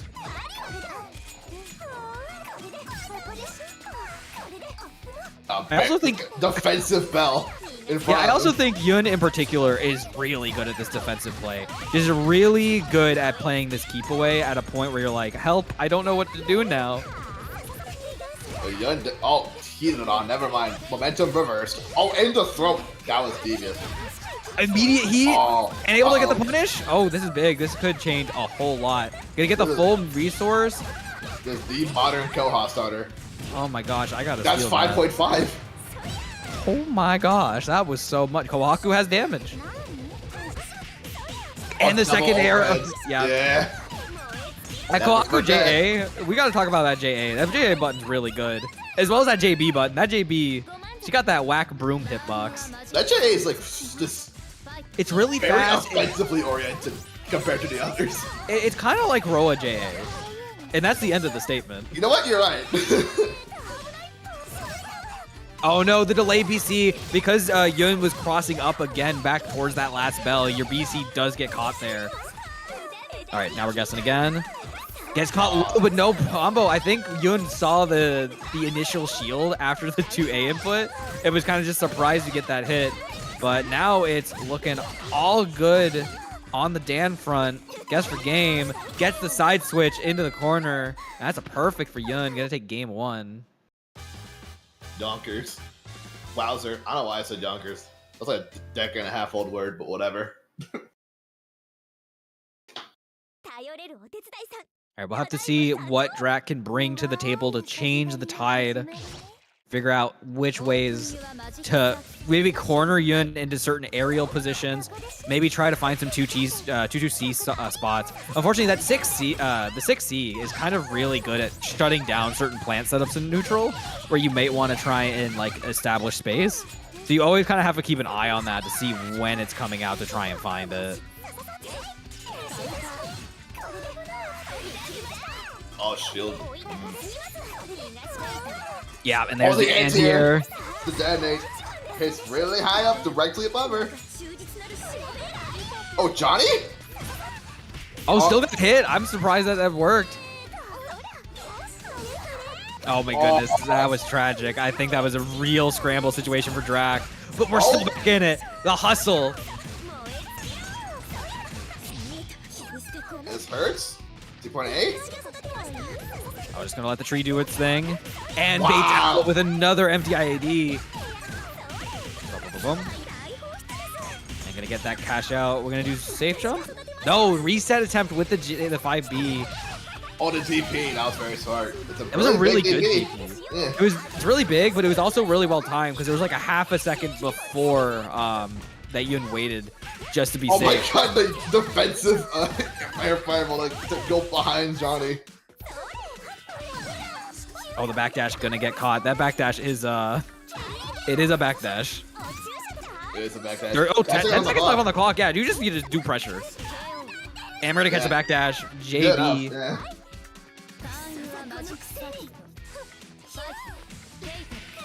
Big fatal starter, but doesn't get the ID.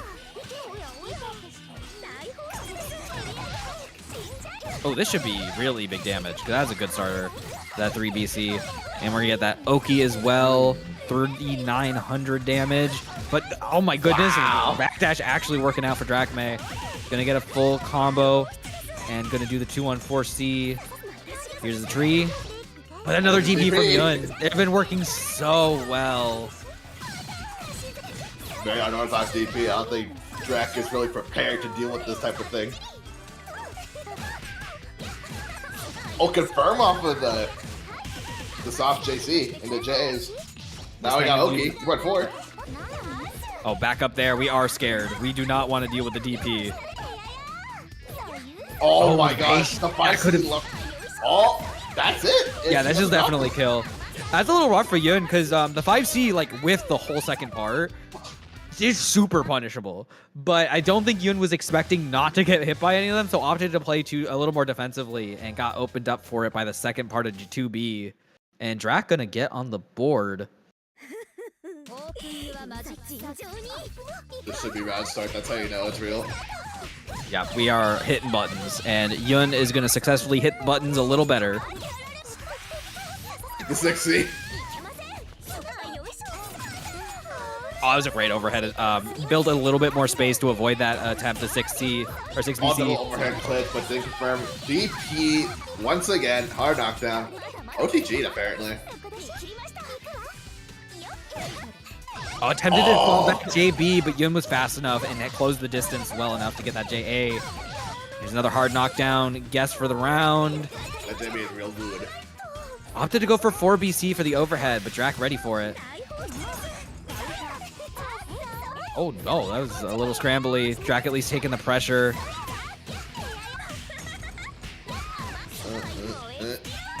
Gonna get that hard knockdown, reset attempt off this. No, gonna just do tree. And waits for the DP this time. Block it this time, yeah. And gonna get that hard knockdown. A lot of recoverable health, but...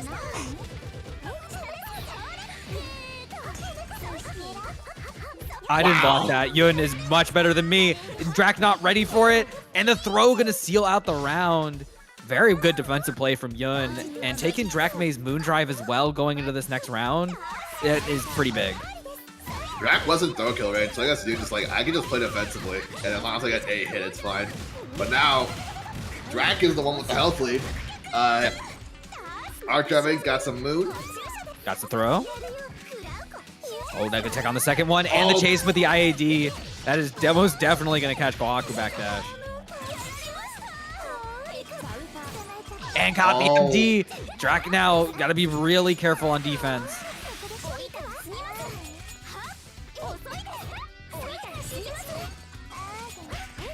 Insane chase. What a super jump JA. All right, here's the cash. I think we're gonna do safe jump. No, didn't actually get all the hits to get the 3C. Wow, that was crazy. I didn't even think it was gonna work. No one on Earth expected that to happen or work. I don't confirm it. Yeah, tried to find the 2-2A, but Yun tech slightly forward and was able to get out of the angle. Oh no!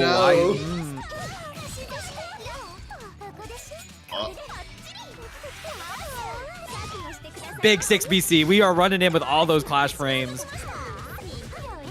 All right, can Yun get out of this defense? Not MD. On pressure. Oh, Drac said, I'm out of here. Gets the block on the 3BC. Slowly building up Moon, but the overhead with the 4BC. Yeah. How much damage can we do? I think that should be enough. Yeah, just enough. Yun gonna take the set 2-1 with that arc drive super. 5.2. Good lord. That was some good damage. Good routing. Moving on in the bracket. Gonna be fighting OmniSScythe next in losers quarterfinals. Very well done. Yeah, definitely a lot of scrambles that set. I think DrackMae was like, I think it felt like there was like a bit of a confidence thing. It was just like, I got the hit. I don't think I'm gonna get this. And definitely missed a lot of good hit confirm situations. And I think Yun overall just stayed really, really patient, really focused, and was able to find a lot of those openings out of that. Yeah. All right, well, I don't have any more Matcherinos to really plug unless people would like to donate some money to the Matcherino. You can put in. Finally. Yeah, it only took you 2 games to the 2 or 3 games to the top 8. Well, we did get there. I could give him that. Now, if you want to put any more, we have top 4 payout at 150. We're currently at 116. So if I can do like the quick mental math, that's like $33 and like 55 cents. Please don't. I didn't go to school for math. I went in for history. I can't do that. I'm a nerd. I can probably do some mental math. Okay, well, if we get enough of monies, we can get top 4 payout, and it would be really appreciated for our top 4 players. 2 of whom are potentially here in this next set. Actually, 1 of whom is in this set because we have Piko and DDive in losers quarters. So we're gonna have Roa PCL. This is like, I mentioned it previously that I think Roa does well into this matchup, but I can also say that I know DDive doesn't really play this matchup the best, doesn't have like the best grasp of it. I still think he's really good. He's good, but I feel like he doesn't. I don't see him do tackle that much, which is like the other key ingredient, as discussed earlier, on how the real good in this matchup. We're hopping right on into it.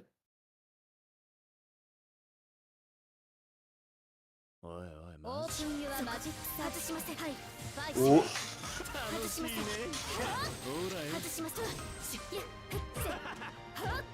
There's a lot air stuff.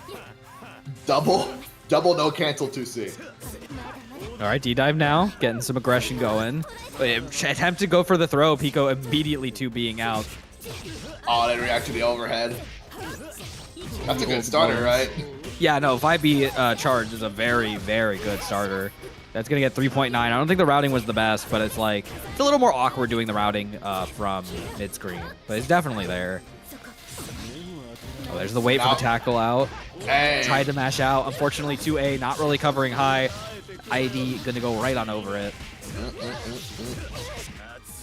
It is definitely a matchup where Ciel really does have to focus on using either 5A to Abare that, or can also use 3B to try and challenge. But it's also so quick. It's like, ah! Yeah. He's suddenly levitating. That is the Roa. Oh, didn't react to heat! But we got the 3C on the side switch. Okay. That was clean, yeah. Gonna cash out with the DP. All right, left, right. Goes the same side. Oh, a little out of the way. Yeah, the backdash just enough. Oh, wow. No. Good needle. Yeah, just waited. Maybe expecting to be a little far enough away after that 2C to not get hit by it, but no. Oh, yeah, the BC into oh the my ribcage. gosh. That was a cross under.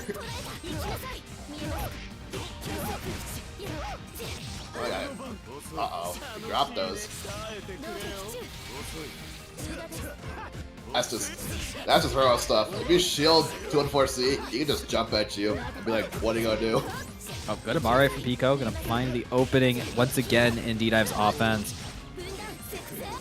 Oh, they can mess up the wall bouncing. Not gonna, or maybe just a little too high. Not gonna find the 236B confirmed. It happens. All right. Goes same side again. Oh, Indeed, wow. not going to get the shield. And we are on the defense. Don't 3BC. You will explode. And gets the low anyways. Indeed, I'm going to take it. Just fundies right there. Yep. I mean, Roa he's the fundies magnet. He says, you're going to block this high. You're going to block this low. And we're going to just keep running this roulette every few seconds. And eventually, I'm going to guess right. Maybe. Possibly. Theoretically.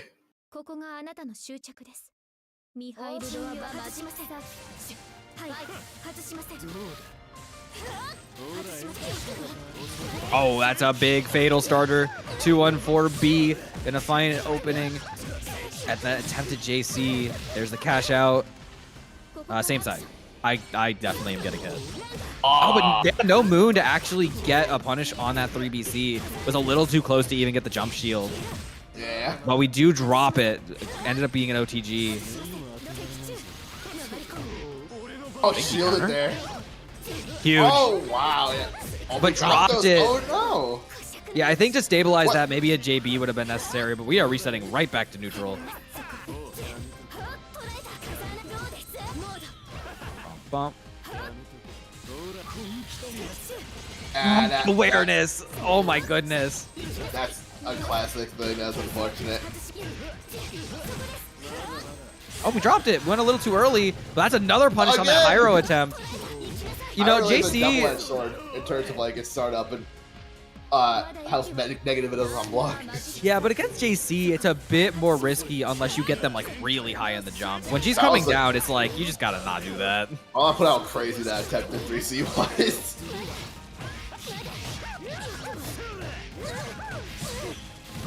All right, here we go again. Left, right. Oh, chase the backdash. You aren't going anywhere, young man. I said except the corner. Probably younger. You're not going anywhere, young man. Proceeds to bring you to the corner. Oh my goodness. Immediate 5A Abare. Piko getting out of the corner. Are we going to see a heat here? I would assume so. You got 2 bars. No, safe jump. And cover that distance so quick. Not giving DDive a second to think about it. And jumped over the 4BC attempt. 4BC. Yeah, I mean, you run the risk of being like, are you going to try and keep needle me one way or another? 4BC does technically cover more, but they get in time. So big. And the 3BC attempt to catch the IAD this time. You'd already used your moon drive, so you were not safe. And Piko going to take game 2. We're going to go to game 3. Game 3.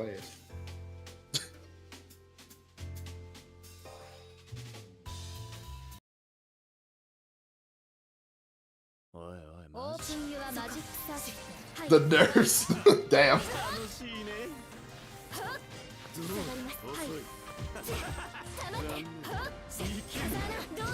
All right, Piko's starting to throw in some of these charge and half charges into the game plan. So far, DDive doing a good job, but no, the B counter are way too high. Piko was already on the ground by the time he appeared. We're out of there again. Out of there. Just high enough for the ship to land, and now we gotta confirm 5B overhead. Yeah, I think on that 5B 2CC, I think Piko could do like 236A into C to get like a wall bounce from mid screen. I think that might be the most optimal part of it, but it's just been a minute. Still getting a lot of damage, but now you're in the corner. And now we're on strike throws. And open up. Great staggers. He's calm blocking high.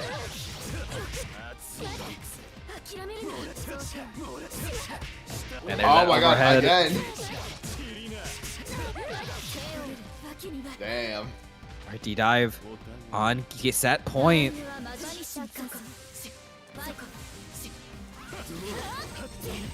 Oh, that's what we see. Wow, that was smart. Oh, tried to air throw, was a little too late. Piko gonna get on out of there. All right, now we're blocking those IEDs. No, DDive with the throw. Yeah, this pressure is just so impressive. Piko struggling to find some of these openings and making them stick. He's And just now hitting his options so well. attempted to DP out, expecting Piko to mash, but he very much waited.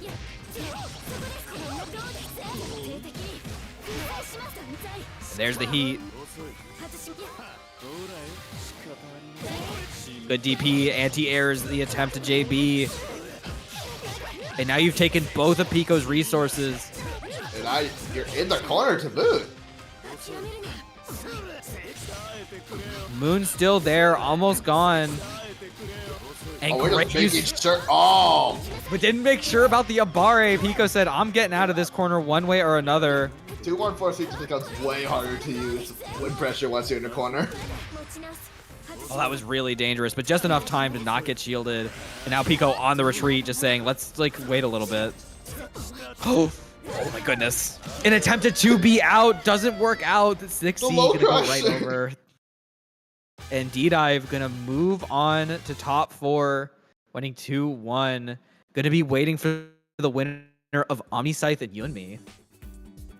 Yeah, it was just some really good play from DDive. Just kind of showcased just how solid in the right hands Roa could be, just be like, yeah, block this mix.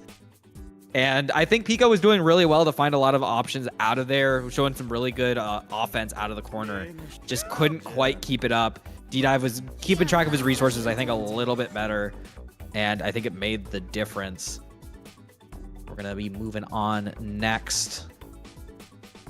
Yeah. I got nothing to say. I got 2 CLs next to me. It's pretty peak. The opinion when it comes to mixing is given that nothing is like truly real. It's just everything is, you can react to it. There's a tell for it, or there's an OS that just stops it completely if there's none of those two things don't apply. Yeah. But the thing that makes I think scary in this game is the large abundance of tools to create large abundance of scenarios that look like mix. So if you rotate your options well, they can't really like respond appropriately. Yeah. You've got your opponent just constantly guessing at that point where you're like, I don't know what option you're going to go for. You've showcased everything in like an even amount. What am I going to do about this? Yeah, there's something in this game that's like Cook and Noel, like, okay, put the pillar down. It's 4-way and both of us are invisible. Fuck you. My bad. My bad, OG. You right. I'll hold this mix. Why do you have 2 tails? Don't worry. I thought you have 2 tails. Whatever. Life was weird. All right, I guess before we begin, let's do some cool little things. We still have the match Reno. We have all the codes claimed. Thank you, everybody. If you still want to donate any money to the Matcherino, you can feel free to do so. At 150, we do top 4 payout, so we can make sure one of these two gamers gets a little bit of money for themselves. It would be pretty cool. If you want to be cheeky, you could be like, I'm going to donate exactly $33.55 and get the on-the-nose 4th place payment unlocked. But what if you wanted to be cheeky instead? Oh, then you just do like, Keep it PG. I'm trying to think of the word 17, but like, what number? No, the number 17, but like, that doesn't break the threshold. What if you donated $17 3 times? It doesn't. It goes over the threshold, but what if you did it? You can do it 2 times, and it will go over the threshold. Sorry, I did a thing. But there's also one more thing we can talk about. If you do !shop, we've got a bunch of cool little things available for purchase. All of the proceeds and whatnot go into support Waz Gaming and Impurest, who always helps us run these events every week. You can get a lot of cool shirts. The Honest Mid shirt we were talking about earlier is really cool. If you want this shirt, the double PCL shirt, like how I also have these double CLs right here on a shirt. It's just like real life. It's literally like real life. You want to have real life? Go to !shop. Go buy some cool shirts. It would be really cool. If you just want to donate like directly to Impurest, you can also just do !Patreon. It's always appreciated. And other than that, next week, make sure you sign up for bracket. I might be there next week, so come throw these hands. Might be there as well. This might be true. Might be true. I gotta take that out of my lexicon. It's too much fun. Well, it's like, this might be true. My bad. Many people are saying this. That's like the 3 we use. Look, yesterday, I'm gonna go. Muffler Man showed me a great one, which is the response, "I'm very pretty." Okay. Oh yeah, we could probably shout that out. If we got any people who are looking to get into Melty Blood in any which way or form, we are covered in beginner and intermediate events. Jarraffe here running the Neo TMN brackets for beginner and intermediate players every is it bi-weekly? Bi-weekly on Mondays at the moment. On Mondays, okay. Yeah, if you aren't feeling good about going to Mashfest or something, but we're gonna have to something workshop along those lines, then I don't know, man. We're gonna workshop it. But we also have, if you do want to enter Mashfest and want your fill, we have Kirby Cup that is also bi-weekly every Saturday. That is also beginner and intermediate friendly. That's like mostly just beginners from my perspective. But it's like, beginners, and then we have like go to enter it. So I don't know. Yeah, for me it's like I'm intermediate. I guess Kirby's beginners. We're dividing things up here. We got brackets for everybody. Let's go. The line is in the sand. Which side will you choose? They only choose for like, where do you fit in? Where do you advance in the corporate ladder of skill? I have unfortunately been banned from both, so I am unable to participate. So I have to pick the third option, which is watching this next set, which is OmniSScythe and Yunxmi. So this should be a fun set. Yun going to be on the Ushi for this one. Ushi into PCL, which is... We did see this matchup earlier today with Piko and Fusshy. But Yun had like a little PCL adventure for like a week or so. Maybe a little bit longer than that. A week or so, hang on. Yeah, it was like there was a small amount of time where Yun was like, I want to know what the heck this character does. And so they were just on PCL and was like, oh, I think I understand how to play around this character now, and is now back on the Ushi to deal with her. And I know we played a set last Friday in Yunxmi's bi-weekly Melty Blood bracket for the FGG, and they beat me 3-2 in Winners Finals. They definitely understand a lot more of where they need to be in relation to positioning. So it'll be interesting to see how they handle that versus OmniSScythe, who is on his I'm gonna do my own thing kind of thing. I mean, he's always kind of been on that, but he's like driven that up to overdrive. A lot of wackier options, but in this matchup, those options could really get you punished from Ushi's ability to just jump scare you with certain buttons. But right now, OmniSScythe looking pretty confident. Going for that throw. Is real, though. Like, you want to learn a matchup, a great way of doing it is just playing that character, and then you can think of things in reverse. Oh, for sure. Oh, the overhead. Yeah, just came in elbow from the top, right in the dome. And the JB Wow. starter, the Goomba Stomp. That really a Goomba Stomp? I mean, you don't bounce up from it, but like, man, it hurts. Oh no, early reset Yun wasn't really waiting for. OmniSScythe gonna do the corner steal. Establish his presser, use the JB to set up for that 2-3-6. And just kept it out the heat. This should be enough to kill, I think. We definitely got the meter built for this. 3 BC into the 2-3-6 BC. That was a lightning fast first game. Going down, dude. Omni's got this like this advantage presence and this neutral presence that makes getting out of the corner versus him like particularly difficult. Where like other PCLs might like cycle through their options kind of typically and kind of use like 5C, 2Cs, rebeats and all that. Omni's might just be doing stuff sometimes. Stuff will just drop and you're like, how did I get here? I didn't want to be here anymore. Omni might be PCL in real life probably now. This might be true. Okay, oh, left, right. Ooh, swap that side. Simple air drift stuff. Still hard to deal with if you're not ready for it. Oh, there's the way and the BC coming in as well from OmniSScythe, able to establish that space once again. That's a lot of damage. Oh, the forward focus gets thrown. Oh, and the 5B. It won't hurt that much because Gun through the 2A. Not expecting the 5B to get hit against, but uh-oh. That looks like a reset attempt, and OmniSScythe did not bite, and you exploded for it. OmniSScythe quickly moving on to match point.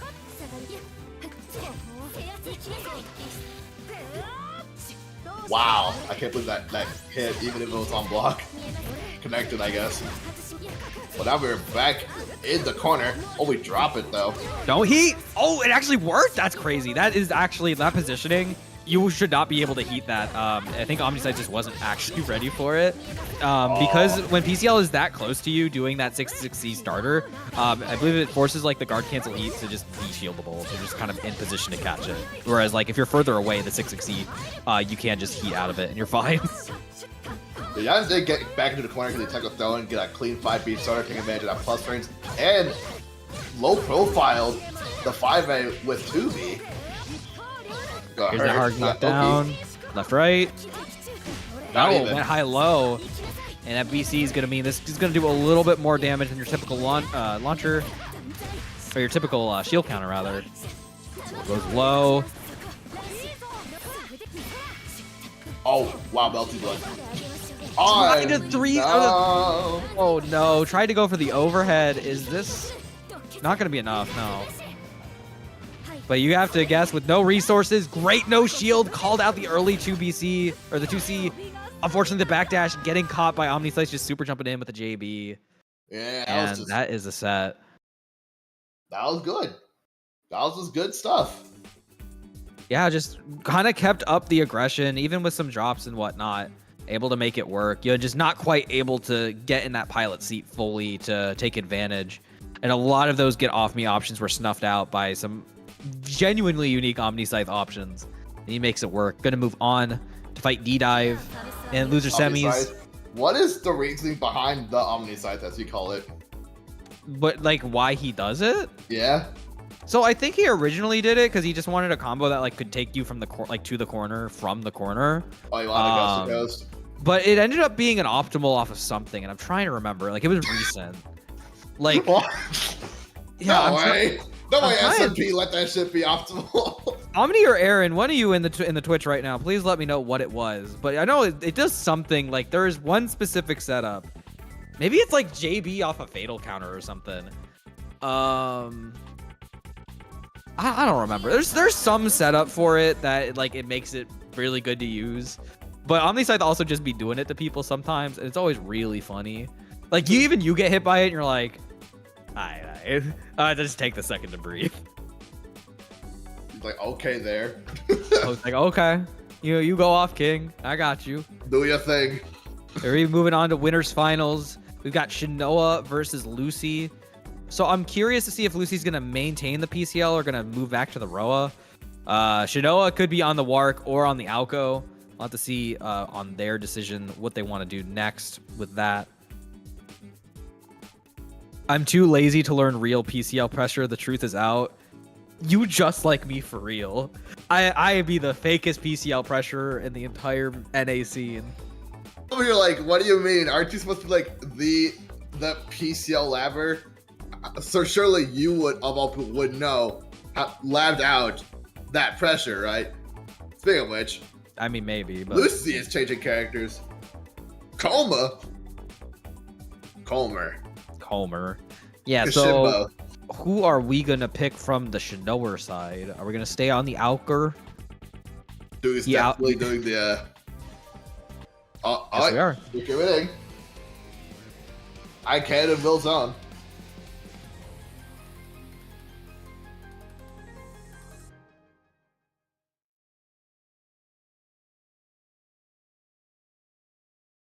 So this is our first set with Kouma of the day. We're going to be taking a look at Mr. Punch Stomp Man, who also throws me sometimes.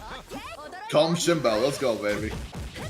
Oh my gosh. IDN, we're just going the fuck in. This Shinoa. How are you doing? Wow, that box dash overheads were crazy. Yeah, there's a second overhead, finds home, but not able to find a full conversion off of it. Oh, Shinoa using an extra jump to their advantage, just absolutely pummeled into that corner. Overhead? No, option land into the throw. Yeah, that's big. OGG into the corner. Another throw. All right, we're now in Kouma pressure. We're not actually doing any 2-2C setups at all. It did get slightly nerfed in this patch. And by that, I mean, if you get it on hit, you only get it for less time. I think about 3 seconds. But there are... All I really did in practice was like, give shine to Kouma's other amazing Oki. You are dead. Yeah, Kouma has more Oki outside of that, including new setups where you do 2-2C on whiff instead of on hit. Before, you didn't really need to because it was like, it didn't matter. But now you have other options to still get those 4 seconds and add that pressure to the mental stack. But that was really just one situation of Lucy just taking the corner once and just being like, oh, you don't get to leave anymore. Kouma's really modular Oki. It's pretty cool when it see a whole lot of it at once. She has a whole lot. It's all good. That 2B hitting the ground recovery. Didn't get that ideal conversion, but throw waiting, JC. Yeah, we are throw teching a lot from the Shinoa Oh, the side. Amara, hang on. Oh no, we drop in. Got that simple confirm. 4K. Throw, yep. There it is. Oh no, not enough. Uh-oh. 2-2 attempt. This might be the momentum Shinoa needs. Oh, the patience. Oh, wow. 2-2C, all right. Great run and throw. That's crazy. And respecting the DP attempt as well, just saying, I'm not going to try and lose this round. You got 25 seconds left. Oh my gosh.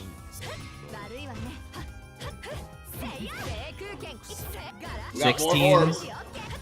More. Finds the overhead, but doesn't find the confirm.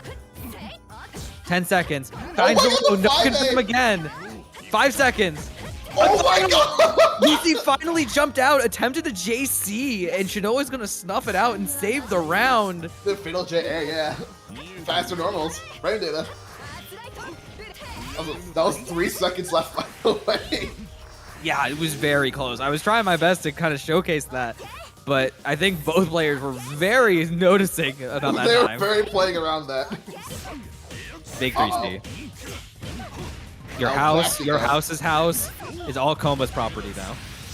And the cash up, get the move. 4.8 with MD now. Oof. Big ouchies. Big round throw. OTG. Bring him into corner just in case. And we caught yeah. Yeah. All right, both players with Moon. This still hurts a ton. Cash out for 4.3. Guess for game. And just the Abare match. Shinoa maybe trying to catch a weight to throw. And Lucy going to take game 1.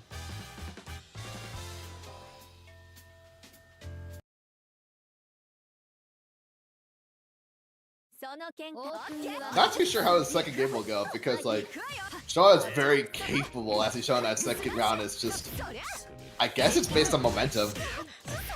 Yeah, I think with Shinoa's aggressive play, it kind of does come with the drawback of I kind of need to get that started. And I think you kind of lose the momentum once, and Kouma's a character is really hard to kind of get that set back up. Yeah. Oh, good spacing with the laser Arhkma. This is going to be a good confirm. Now in the corner is, oh, what, 7? Yeah. Wow. DP actually getting caught by the laser. And the 2BC. Oh, that's a huge confirm, yeah.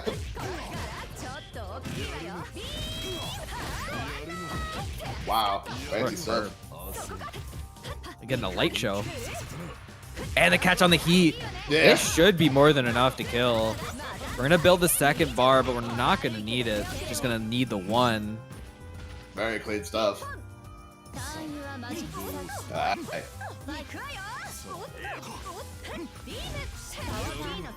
Oh, that's classic full screen zoning stuff in this game. Go with the faster full screen stuff to catch out the slow response. But charge 2C from Lucy catches Shinoa's hesitation and break in their kicks. 1.5? Yeah. Oh, wow. Grappler stuff. There it is again. Ugh. Doing it after the charge 2C as well to kind of mask it where you're like, oh, they're probably going to press something quick now.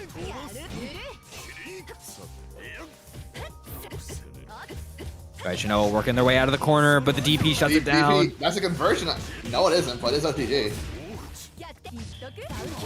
And a DP immediately from Shinoa using the super because it's the only invincible one. Second overhead finds Flush. Simple confirm. Can't really do much of a J and a 2-5As. Oh, both players in their MD now. Shinoa wanting to keep this offense going. Not able to get out of the way with the orb setup, but that's okay. 2BC comes in. He covered the skies. As game 2 going to Shinoa. Yeah, I think if you're used to some other Aokos playing, they might try and retreat in that situation, but Shinoa is a player who's just like, I think I could take my turn back. Yeah. I think I could do it. And to be fair, 2BC is definitely a tool that can let you do that. Yeah, and Lucy's been doing a lot of these kind of big jumps out of the corner that they just haven't been taking into account those attempts to anti-air from Shinoa. And it makes no reason for Shinoa to like say, oh no, I'm not going to do that actually. I'm not going to cover that. Oh, we cover the meeting. It was a little mistimed, I suppose, because that 5A landed. Hard knockdown with the lasers. Orb in time. Oh, doesn't block the DP. Got the backdash, but not able to find a full combo. I don't think he can block the DP. He was in the air. That was a way to end that round. Shinoa kind of ran face first and got kicked in the face for it. But hey, at least Lucy has literally no moon.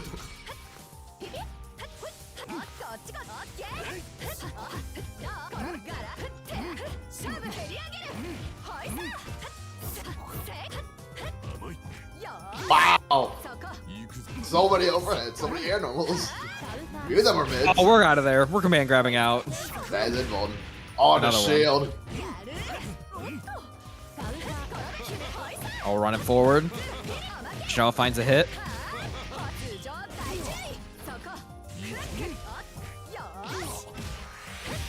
So we got throw confirms thanks to orb negative edge.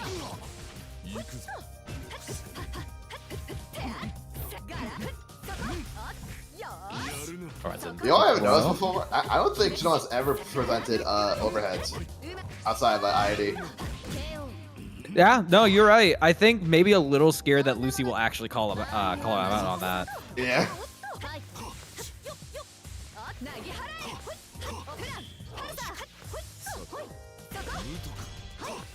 Oh, we're building a house.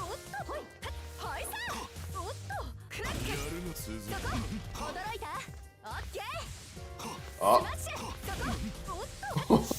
Very patient. We have a defense. Oh, no, doesn't even matter. The 3C, your house is gone. Demolition Man Kouma. Oh, the same jump. Right, left, right.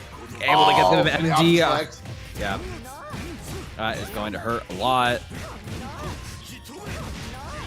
And by that I mean it's gonna kill. No! Oh, it dropped it! A little too high. Oh, we're dive kicking. Dive kick. I'm actually not normally in this game, just like Susu. You know what CC also has like the air armor stuff? Just dashes forward in the air. All right, Lucy, 1 game away from moving on to Grands. Shinoa needing to fight back. This is a first to 3, not a first to 2, because we're in the big boy finals. Or big girl, or big non-binary. We ain't judging here, but it's for the bigger people. Big fellas.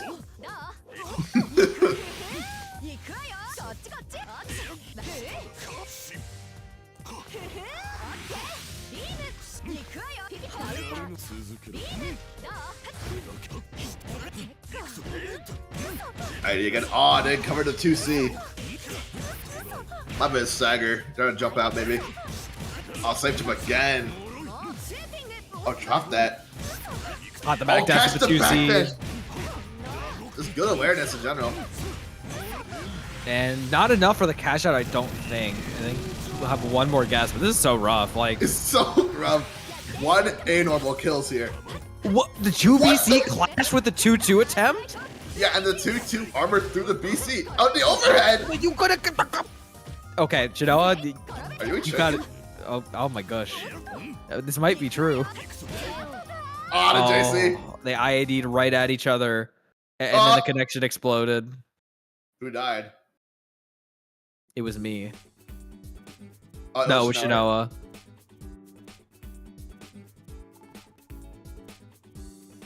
Oof.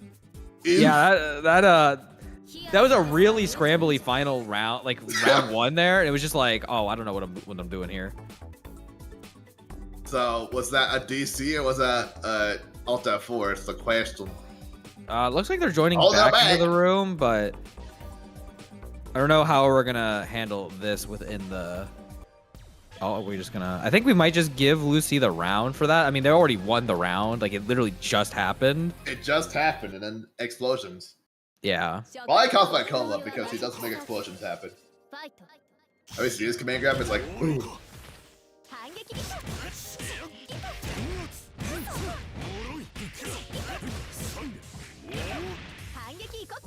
Show us your best routing. Show us your worst routing. I want to see some absolutely scaled combos. No, that's kind of real. 2-2Cs. That's pretty scaled. Anyways. All right, set point for Lucy.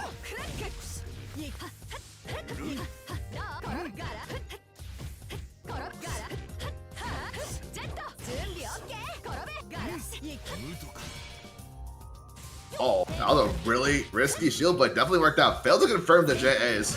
Oh, that's the big 2B. That is the anti-air button. That button's godlike. That button's really cool, really funny. I like it. Oh, Shinoa waiting patiently. Lucy backing off slightly. We're setting to neutral. No, we're gonna come right on in with that 2-3-6. Open Shinoa up for trying to do gunshots. Dunk. Tried to OS the heat, but Shinoa waited for it. Oh, you keep the heats. Oh, we're kind of fucking zoning. Oh my god, that could have been a huge confirm. Or maybe he couldn't have confirmed it. That is very good position for Lucy. Gets the left right this time. Opens up Shinoa one more time, and Lucy is gonna move on to Grands, sending Shinoa to losers finals to await a challenger. And yeah, it was just a very solid kind of set from Lucy. A lot of good Oki situations that they were very in control of, and Shinoa was just kind of struggling to get out of them. We were seeing some good adaptation from Shinoa's part to get around a lot of those, but it was just like, you get put in enough of those, it's hard to really work out. But we are moving on to loser semifinals. we have DDive versus OmniSScythe. We're going to see how DDive does against their second PCL of the day. And hopefully we get another good set. Why is the replay always DrackMae dying? That's a great question. We got to save my guy DrackMae. And you guys can help Drac out by donating to the GoFundMe for the PSA Summit, or the PSA GoFundMe to get some international players out to Climax tonight. That is in October. We've got like a month really to realistically get this funding going. So if you want to go bother Kikoho. I know Kikoho is probably here somewhere at Kikoho. Yeah, just go bother that guy. He'll send you the Twitter link and it'll all work out. And he can send you the GoFundMe link as well. It's pinned, even better, but you could still at Kikoho for it anyways, because I'm sure he'd love getting pinged while he's, I don't know, probably taking a nap or something. Getting pinged for like, I don't know. Kikoho. Just send him a picture of Gort. Have a picture of Gort or Marissa Toho. This is also true. The big hat. The witch made with big hat. That's who she is. Big hat's the most important part, fun fact. Regardlessly. Oh yeah, we still do have the Matcherino. All codes are claimed. Thank you everybody for doing that. And again, if you want to get us up to that top 4 payout, which we're usually really good about, feel free to drop some money if you have it to spare into the prize pool. We are at 116.45, so we can get just a little bit more. We can reach that. Here we go, baby. The question, DDive is just really funny, right? As we seen throughout the entire bracket, but doesn't really know the PCL matchup. That's also shown. How's Omni on the Raw matchup? In the past, he's kind of had like a touch and go with Cosmic in the last patch. He definitely has it in him. It's just like a matchup's hard.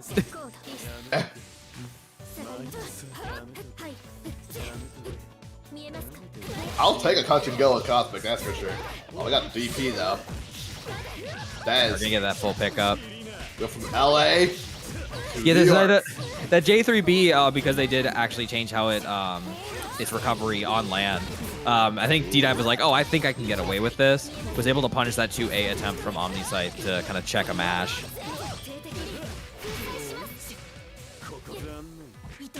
Oh, slowly walked forward. Walk forward throw. We live in these little tiny gaps here, punishing these attempts to do regular Abare. Bump, bump, bump.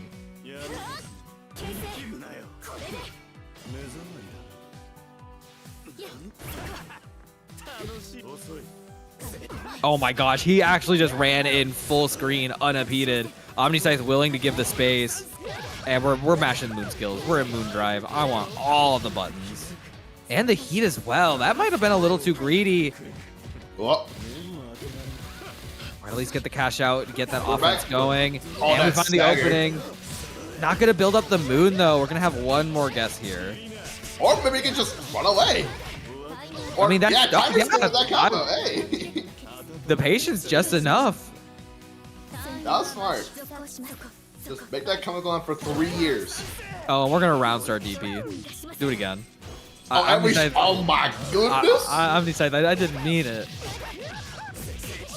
This is not gonna do that much damage, yeah. But that's 3,900 damage. That's still a chunk. You could have gone 4.4 with that starter. That's still a chunk. Yeah. I'm just saying. I love Opthor on it. That was a very interesting challenge. Doing like the slight jump first and then air dashing in got him at a weird height that DDive was not ready for. But a little bit of fumbling there. DDive gonna find the opening, take the corner.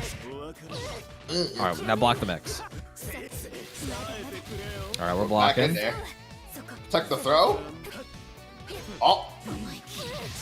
Oh, there it is. The rib cage, but able to get the immediate heat and the tech. And we're mashing. Wow. DDive maybe expecting a backdash. That's going to be a cash out. Not enough to kill, but that's going to give OmniSScythe a bit of a health lead. No meter, but you do have Moon on deck. Do we try to do something fancy with it? Ran up throw after the empty hop. All right, OmniSScythe on the board. Can he bring it the distance? No meter on deck. But DDive, no Moon. Wow. Ford F-150 on deck, but not quite working out. Or not the Ford Focus. My bad. We need to name lariats after cars now. Every lariat in this game. Oh, Being out, but the JC attempt to take the corner. DDive just gonna get out of there with the tackle. That's just textbook for what this matchup is. And we got caught jumping out. That should be more than enough. We're gonna build 2 bar. Do our first bar here. There. Doesn't even need it. Technical perfect for DDive. Gonna take the first game. Owie zowie. This is first to 2, by the way. We're going from first to 2 to first to 2. Oh, yeah, first to 2s. おいおいマジかよ。そりゃ本物か？もちろん。ここがあなたの終着です。ミハイル・ロア・バルダムよ。オープン・ユア・マジック・サーキット。ファイト。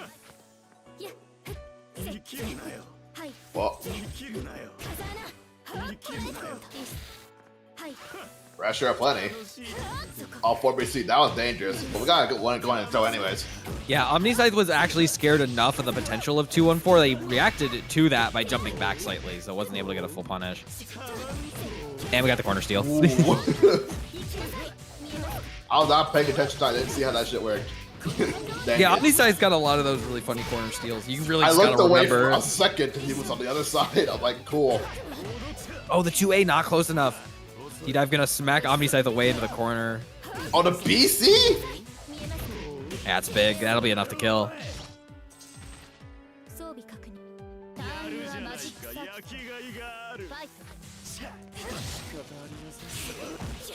Oh, wasn't it confirmed the 2-1-4B? I think it was a little too far away for that 3B to work.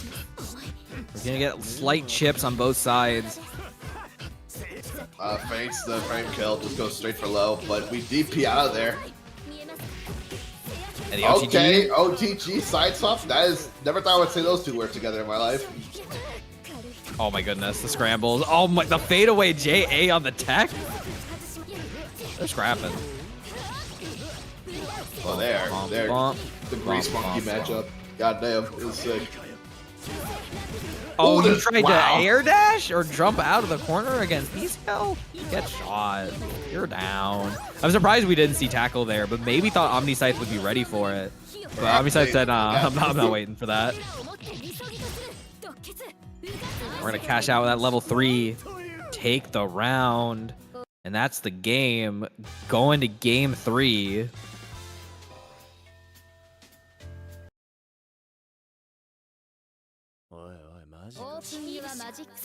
Game, baby. Oh, Tipper Just JC barely. confirmed. Yeah, just caught the 5C startup. Oh, caught him again trying to move out. Never forget the classics.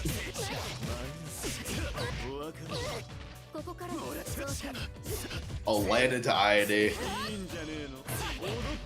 Wow, the no cancel. Into the 2C. That's death. Yep, you are super dead. And now we're going to game point for DDive. Set point off of perfect. Did not let OmniSScythe get a word in edgewise. Oh, that was smart. Just running the throw. Oh, the stinger? Damn. And Oh, the immediately spacing trap. matching. Ooh. All right, guess for game. Left, right. All right. DDive keeping the pressure going. 3BC, but enough time to get the jump shield out. Was just high enough for it. Yep, that's going to be it. DDive with a double perfect. Good stuff. Yeah, he kind of just shut down every option OmniSScythe wanted to go for in that round. It just said, no, you're going to do this. I'm going to cover this. I'm going to cover this. Yeah, it's the one thing. So on the ground, dealing with PCL 3BC can be kind of awkward, as like with a lot of DPs to jump shield. But when you're in the air, just like how the hits kind of interact, I think it's just a bit easier to get that shield. And DDive put himself in like the perfect spot to deal with it. Yeah. Next up on the list, we got losers finals. Shinoa and DDive. This might be true. Yeah, is it true? Can anybody double check? I'm not sure. It is true. Oh my goodness. That's how you pronounce their names as well. So these two are going to be playing a first 5. Winner of this gets to fight Lucy in grand finals. We'll have to see how this goes for both players. I'm assuming we're probably going to see Aoko and Taroa. I mean, I could also be wrong.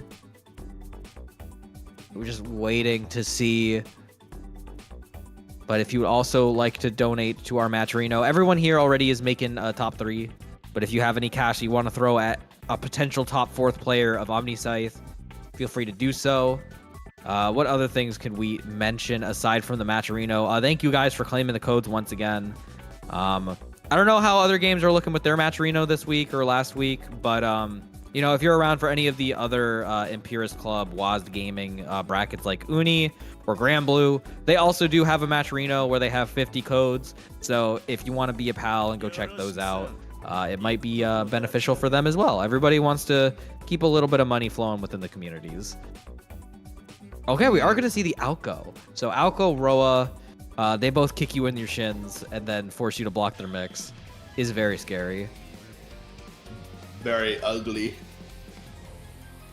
But that's what we're here for right now. I was like, I play Roa. What? I play Roa, so like I can't say shit. You know what I mean?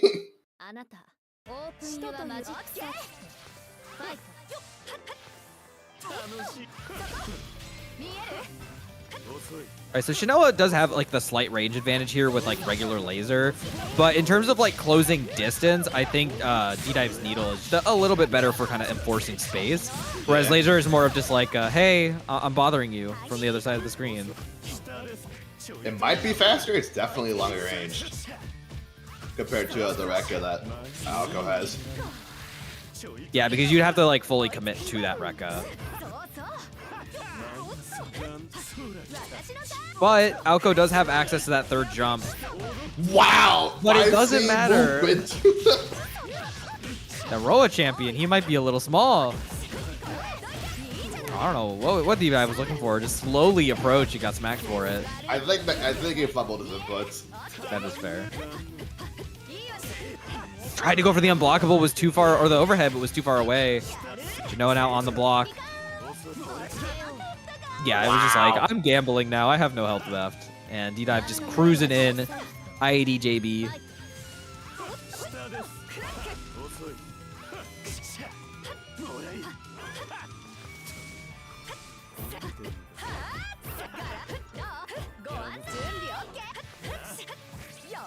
Why is that suffocating pressure? Everything was happening at once there. All the force move didn't matter because Orb was covering it, blowing up the drop shield.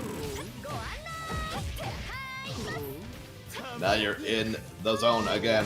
Throw. Yep. That's going to do like 2k at least. And the hard knockdown. Back at it again. Oh, we're out of there. Shield. Put shield. Rib just to make sure. Get off of me. Get off of me that DP as well. That was a very quick DP input. He was ready for that gap. Yeah. Oh, the MRA. It just immediately called out DDive for just doing like a little bit of strike. Maybe wanted to go in for that throw right after. But we're going to finish that off. Just one more meter. Shinoa evening it up on the rounds. Resource-wise, though, DDive is cooking. That kitchen is full. Shinoa, meanwhile, no butter. No butter? No butter. Just garlic. Garlic is good. We're in the corner, though. Overhead blind flush. Confirmed. And the knockdown. Oh, we're jabbing. Finds the hit again. Another counter hit. And Shinoa with the technical perfect going to take game 1. That was fast. It was fast games. It was very, like, as you were kind of saying earlier, like, really suffocating offense on the side of Shinoa and just really made it work in that final round.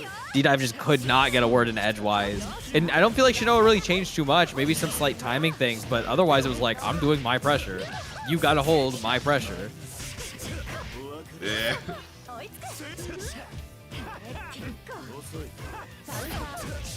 Wow, that 5C stagger. Can't really get that much of a good confirm for it. 5C is kind of awkward to confirm it to, especially with the 5A right afterwards. But we still got decent damage. That's what matters here.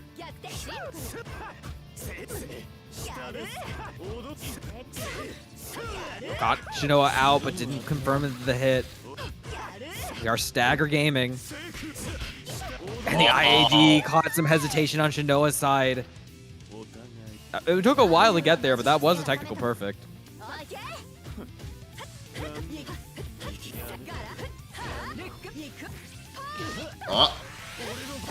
I'll drop to confirm. Got the 5A of RA anyways. We gotta confirm somewhere, that's what matters. Alright, orbs again. Finds the low this time, punishes the attempt to shield. Those were not proximity, we are holding those.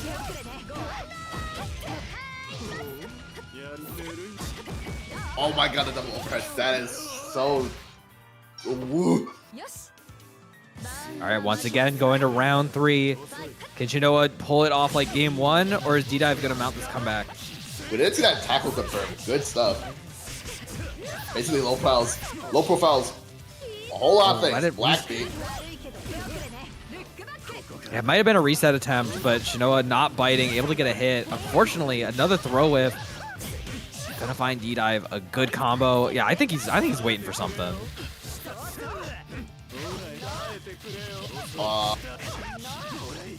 It's not gonna find death just yet, but you have one more guess to make here. No moon on either side. Tried to do the strike throw, but DDive said, nah, I'm IADing again. Tricked you. We're tied up 1-1. By the way, we're back to first to threes. あなたオープンユアマジックサークル進学者じゃない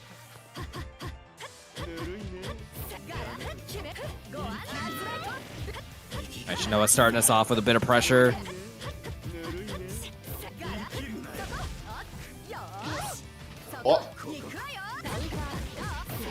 Oh, the stone hat, probably accidental, trying to maybe tackle out. That was some newfangled Oki I have never seen before. Shinoa gonna get punished for it.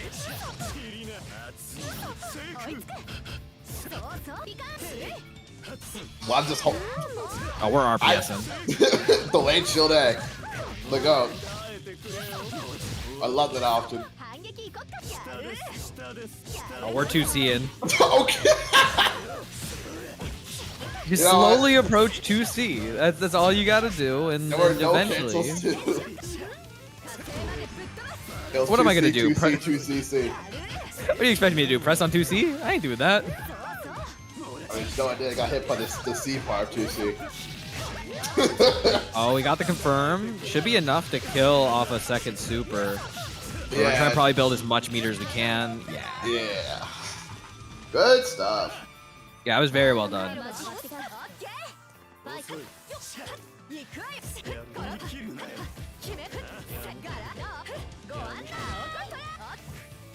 Orb setup time. There's the throw.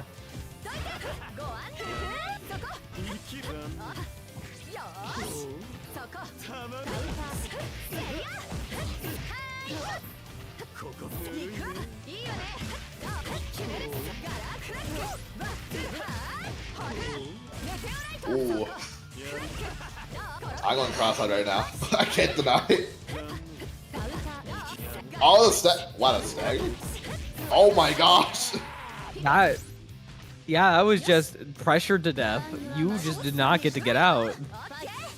Alright, we are moving back into neutral. Tackled out. Tried to mash right after, but Shinoa ready for it. We're back. What a throw whip with the orb to cover it. Still making you plus. Oh, we're TPing out this time. Shinoa tried to go in for the throw, but DDive was not having any of that. Oh, the rib cage. That's and crazy. We got the moon drive confirms. I'm just gonna finish off with the air throw. Strike throw time. And we're waiting for that. Yeah, you are super dead. Game 2. Or Game 3, excuse me, DDive. DDive up 2-1. Yeah, just needs one more to move on. And what has been a pretty darn good losers run. Starting all the way back from losers round or winners round 2 after dropping to Shinoa in the same set. Now having the tables turned. They've been coming back from losers round 2. Yeah, that is one hell of a rap sheet. You've got Rassil, Deltazura, MadeInHeaven, Kirby, Piko, and OmniSScythe. See if he can add Shinoa to that list. Oh no, 5 views, they confirmed now.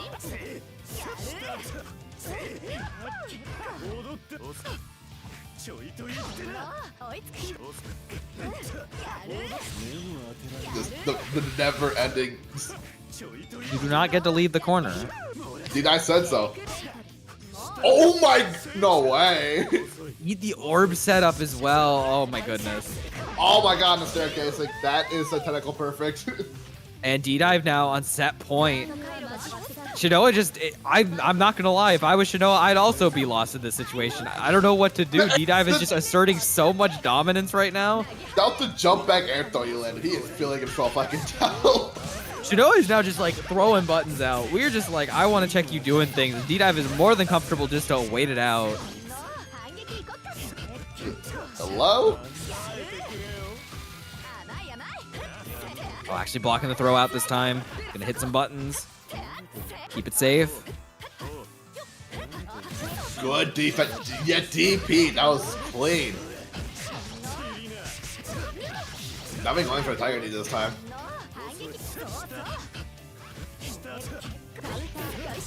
Right up already from Shinoa. We're out of there. You got 4 bars to work with. Takes this corner swap. Or side swap, excuse me. Alright, strike throw time. Are we doing some damage? Getting some meter. Lets it drop though, and that should be it. There's the moon drive. The double rib cage. Lets it fall down. Running. That's it. Yeah, and the cash out into the level 3 for good measure. And DDive is gonna move on to Grand to go meet with Lucy. Away. This is a huge run he's doing. Good This Lord. is okay. So this set with Lucy that DDive is about to do is going to be his 10th set of the night. Oh my god. Bro is playing the game. He is good. Damn. Yeah, no, he's been putting in the work. He has been on it. We're also putting DDive on the list of players who don't get to call themselves ass anymore. True. I don't. If you're gonna lose this, I'm gonna say stop calling yourself ass. You made the grands. He's been on the employment arc. He's doing the true Roa experience of being a salaried man. I don't think he's actually salaried, but like he is in employment, which gives him like a 20% Roa boost. So he's been ultra cooking.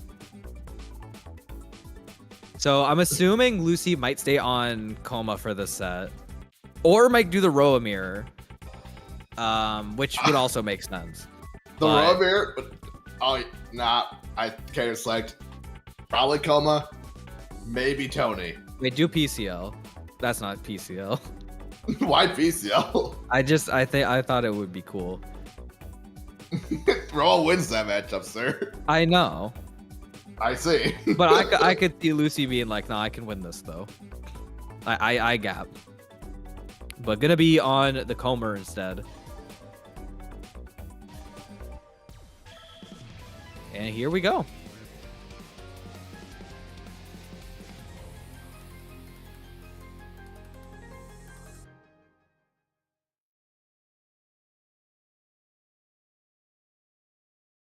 Shaba wa sawagashii na. Koroshi ni wa aite iru nda ga ne. Open your magic set. Go, baby.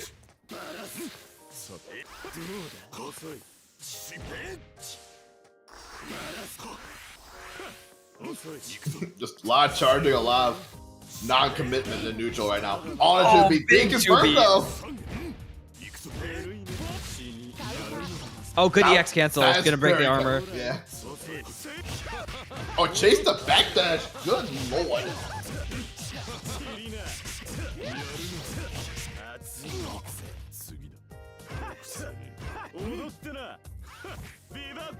DDive giving even more respect right now. Oh, never mind. We throwing. We strike throwing.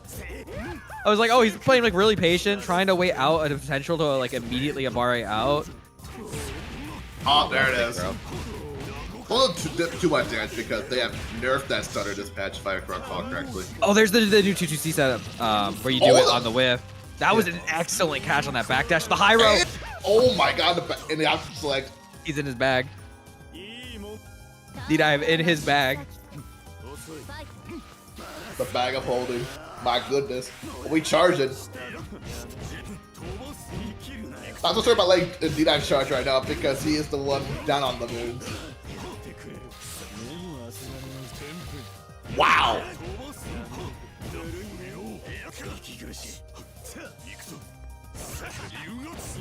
That's plus frames? Aw, try to do something, I guess. They pin out. Oh, the stagger in 5B.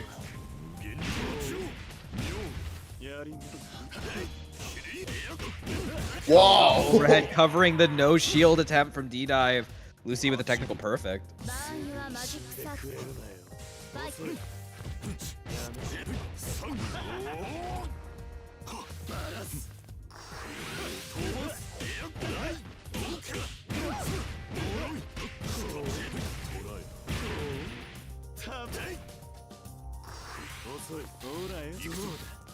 No, I have to cover it. The backdash getting caught. The JC, INE. Dashing out, gonna get the moon. And gets a lot of damage for the trouble. Yeah, you are. Oh, no, yeah. You do not do that. Oh, we drop it! Oh, no, we picked it back up. Wait! Oh, the wallet! Where is my wallet? Oh, we don't have meter to really cash out on this. We just have to watch out. Yeah, there it is. The run-up command grab. Nothing you could have done there except for, like, guess and pray. Just But ID like a badass.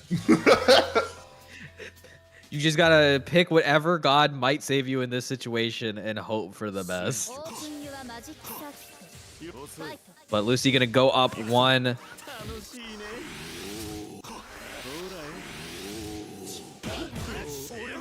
Wow. Yeah, that hit home pretty far away. The IAD backwards in an attempt to evade a potential anti-air and still getting clipped.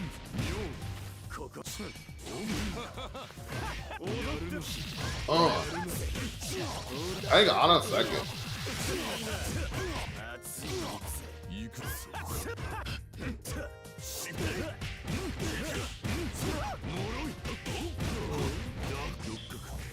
Another one dunked. I'm really surprised it was Lucy that backdash there, Yeah. but That's gonna be a huge burn. That was a 2-hit for BC. The sweet spot. yeah, we got the catch on the heat. Very well done. Both players being really cognizant of when their opponent wants to mash out with these heats, and we're gonna catch right into that level 3. Moved out of it. Damn. Good stuff all around.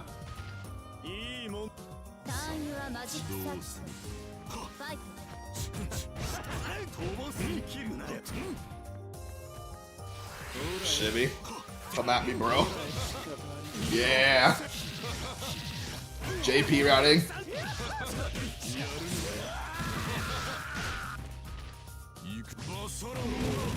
Oh, that's fair. That DP be fast. Oh, the throw me?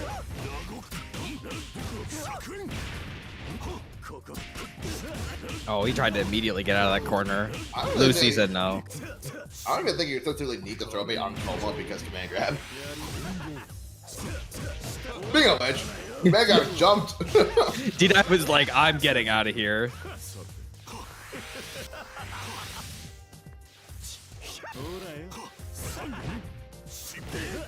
The backdash gets caught again. The IDJC from Lucy gonna find home. Bring us to another round 3. Making sure like he is not running away. You will be in my face. No. Oh no, tried to maybe 2-1-4C, thought that Lucy would be on the other side in time, but got Hyro and getting a hard punish for that. All black beat. That's a shame. Oh, but there's the cash out. We're getting a bit of moon. Oh, my health bars. MD into heat. I'm a little surprised to see the heat and maybe not just a regular jump out, but...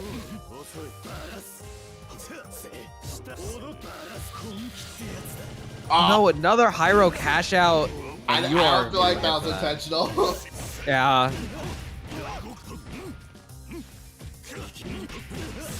I think the amount of sets DDive's playing might be catching up to him. Yeah, that's definitely something that can wear on you, and it is looking rough for DDive. Lucy going up 2-0 and just 1 away from winning the set. Kouma giving us the eyebrow. That's crazy. Vineboom.mp4.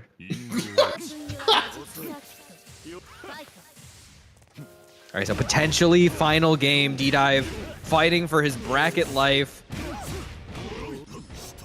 Lucy starting us off with a bit of damage on this combo. Double in the charge. Oh my god, the 3C. The run up, the boxer run up. Dudley Speed Fighter. And casting out on the level 3. Demanding that moon.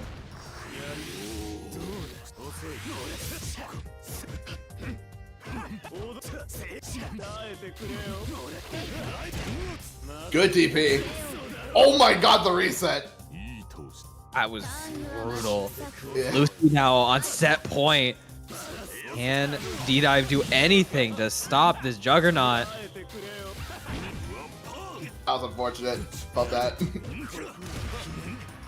Is he out of there?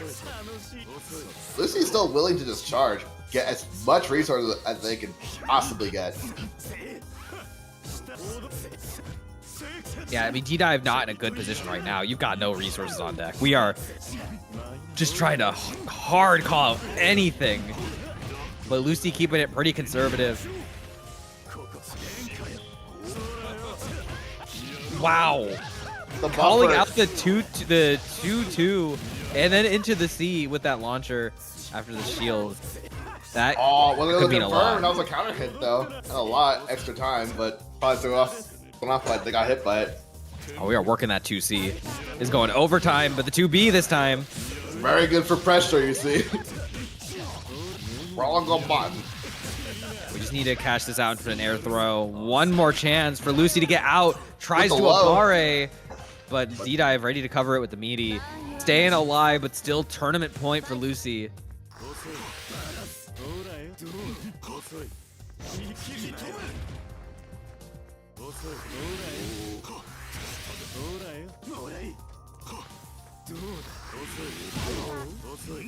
Trade.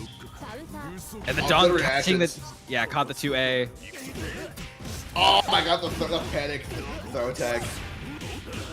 Alright, this is like possibly guess for game here. The gas tagging is very unfortunate. What? On the nice part. 6BC, we guessed so hard. Breaking the armor as well with the 2-1-4. Catching the backdash. Try throw time. There too. Good reaction with the heat. Counter heat. And got caught running up. That is a lot of damage. It's not going to be enough to kill, but man, you've removed DDive's life bar. Yeah. No resources on either side. It just comes in for the hit command grab.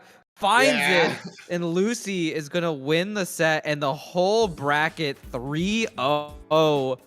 And doing so well. I think dropping a few games along the way, but otherwise keeping it super clean. Taking the entire tournament from the winner's side. Very well done. Just popping into the bracket. Doing so well. On a few different characters as well. We saw the PCL a little bit. Saw the rower. And now finishing off with the Comer. This all happened because Limbus was on maintenance. This might be true. But congrats to them. Shout outs to everyone who entered today. Shout out to DDive and Shinoa both for going on some really good runs today. We saw a lot of really good sets, some really good wins from a lot of players. And that's what's awesome. We get everybody to kind of hop into these brackets every Monday just to get to strut our stuff and do our best. And then definitely just ping into the Discord again for more games right after. But that is the life, baby. Yeah. I think that'll do it for us. We have another Mashfest assumedly next week, so be sure to sign up for that. Make sure to keep in touch with the PSA Discord or other Discords that you may be following for Melty for other Melty news or brackets. Jarraffe, you have anything else you want to say before we call it quits here tonight? Don't have anything to say as of... Yeah, I can't think of anything to say right now, so... Yeah. Good job, everybody. Yeah, and again, shout out to Impurest for getting us all hooked up for this. We're going to be rating pirate software, so be sure to hop in, give them some love. Impurest was really doing this on the fly. We are truly gaming it out here, so shout out to them again. But until then, thank y'all for watching.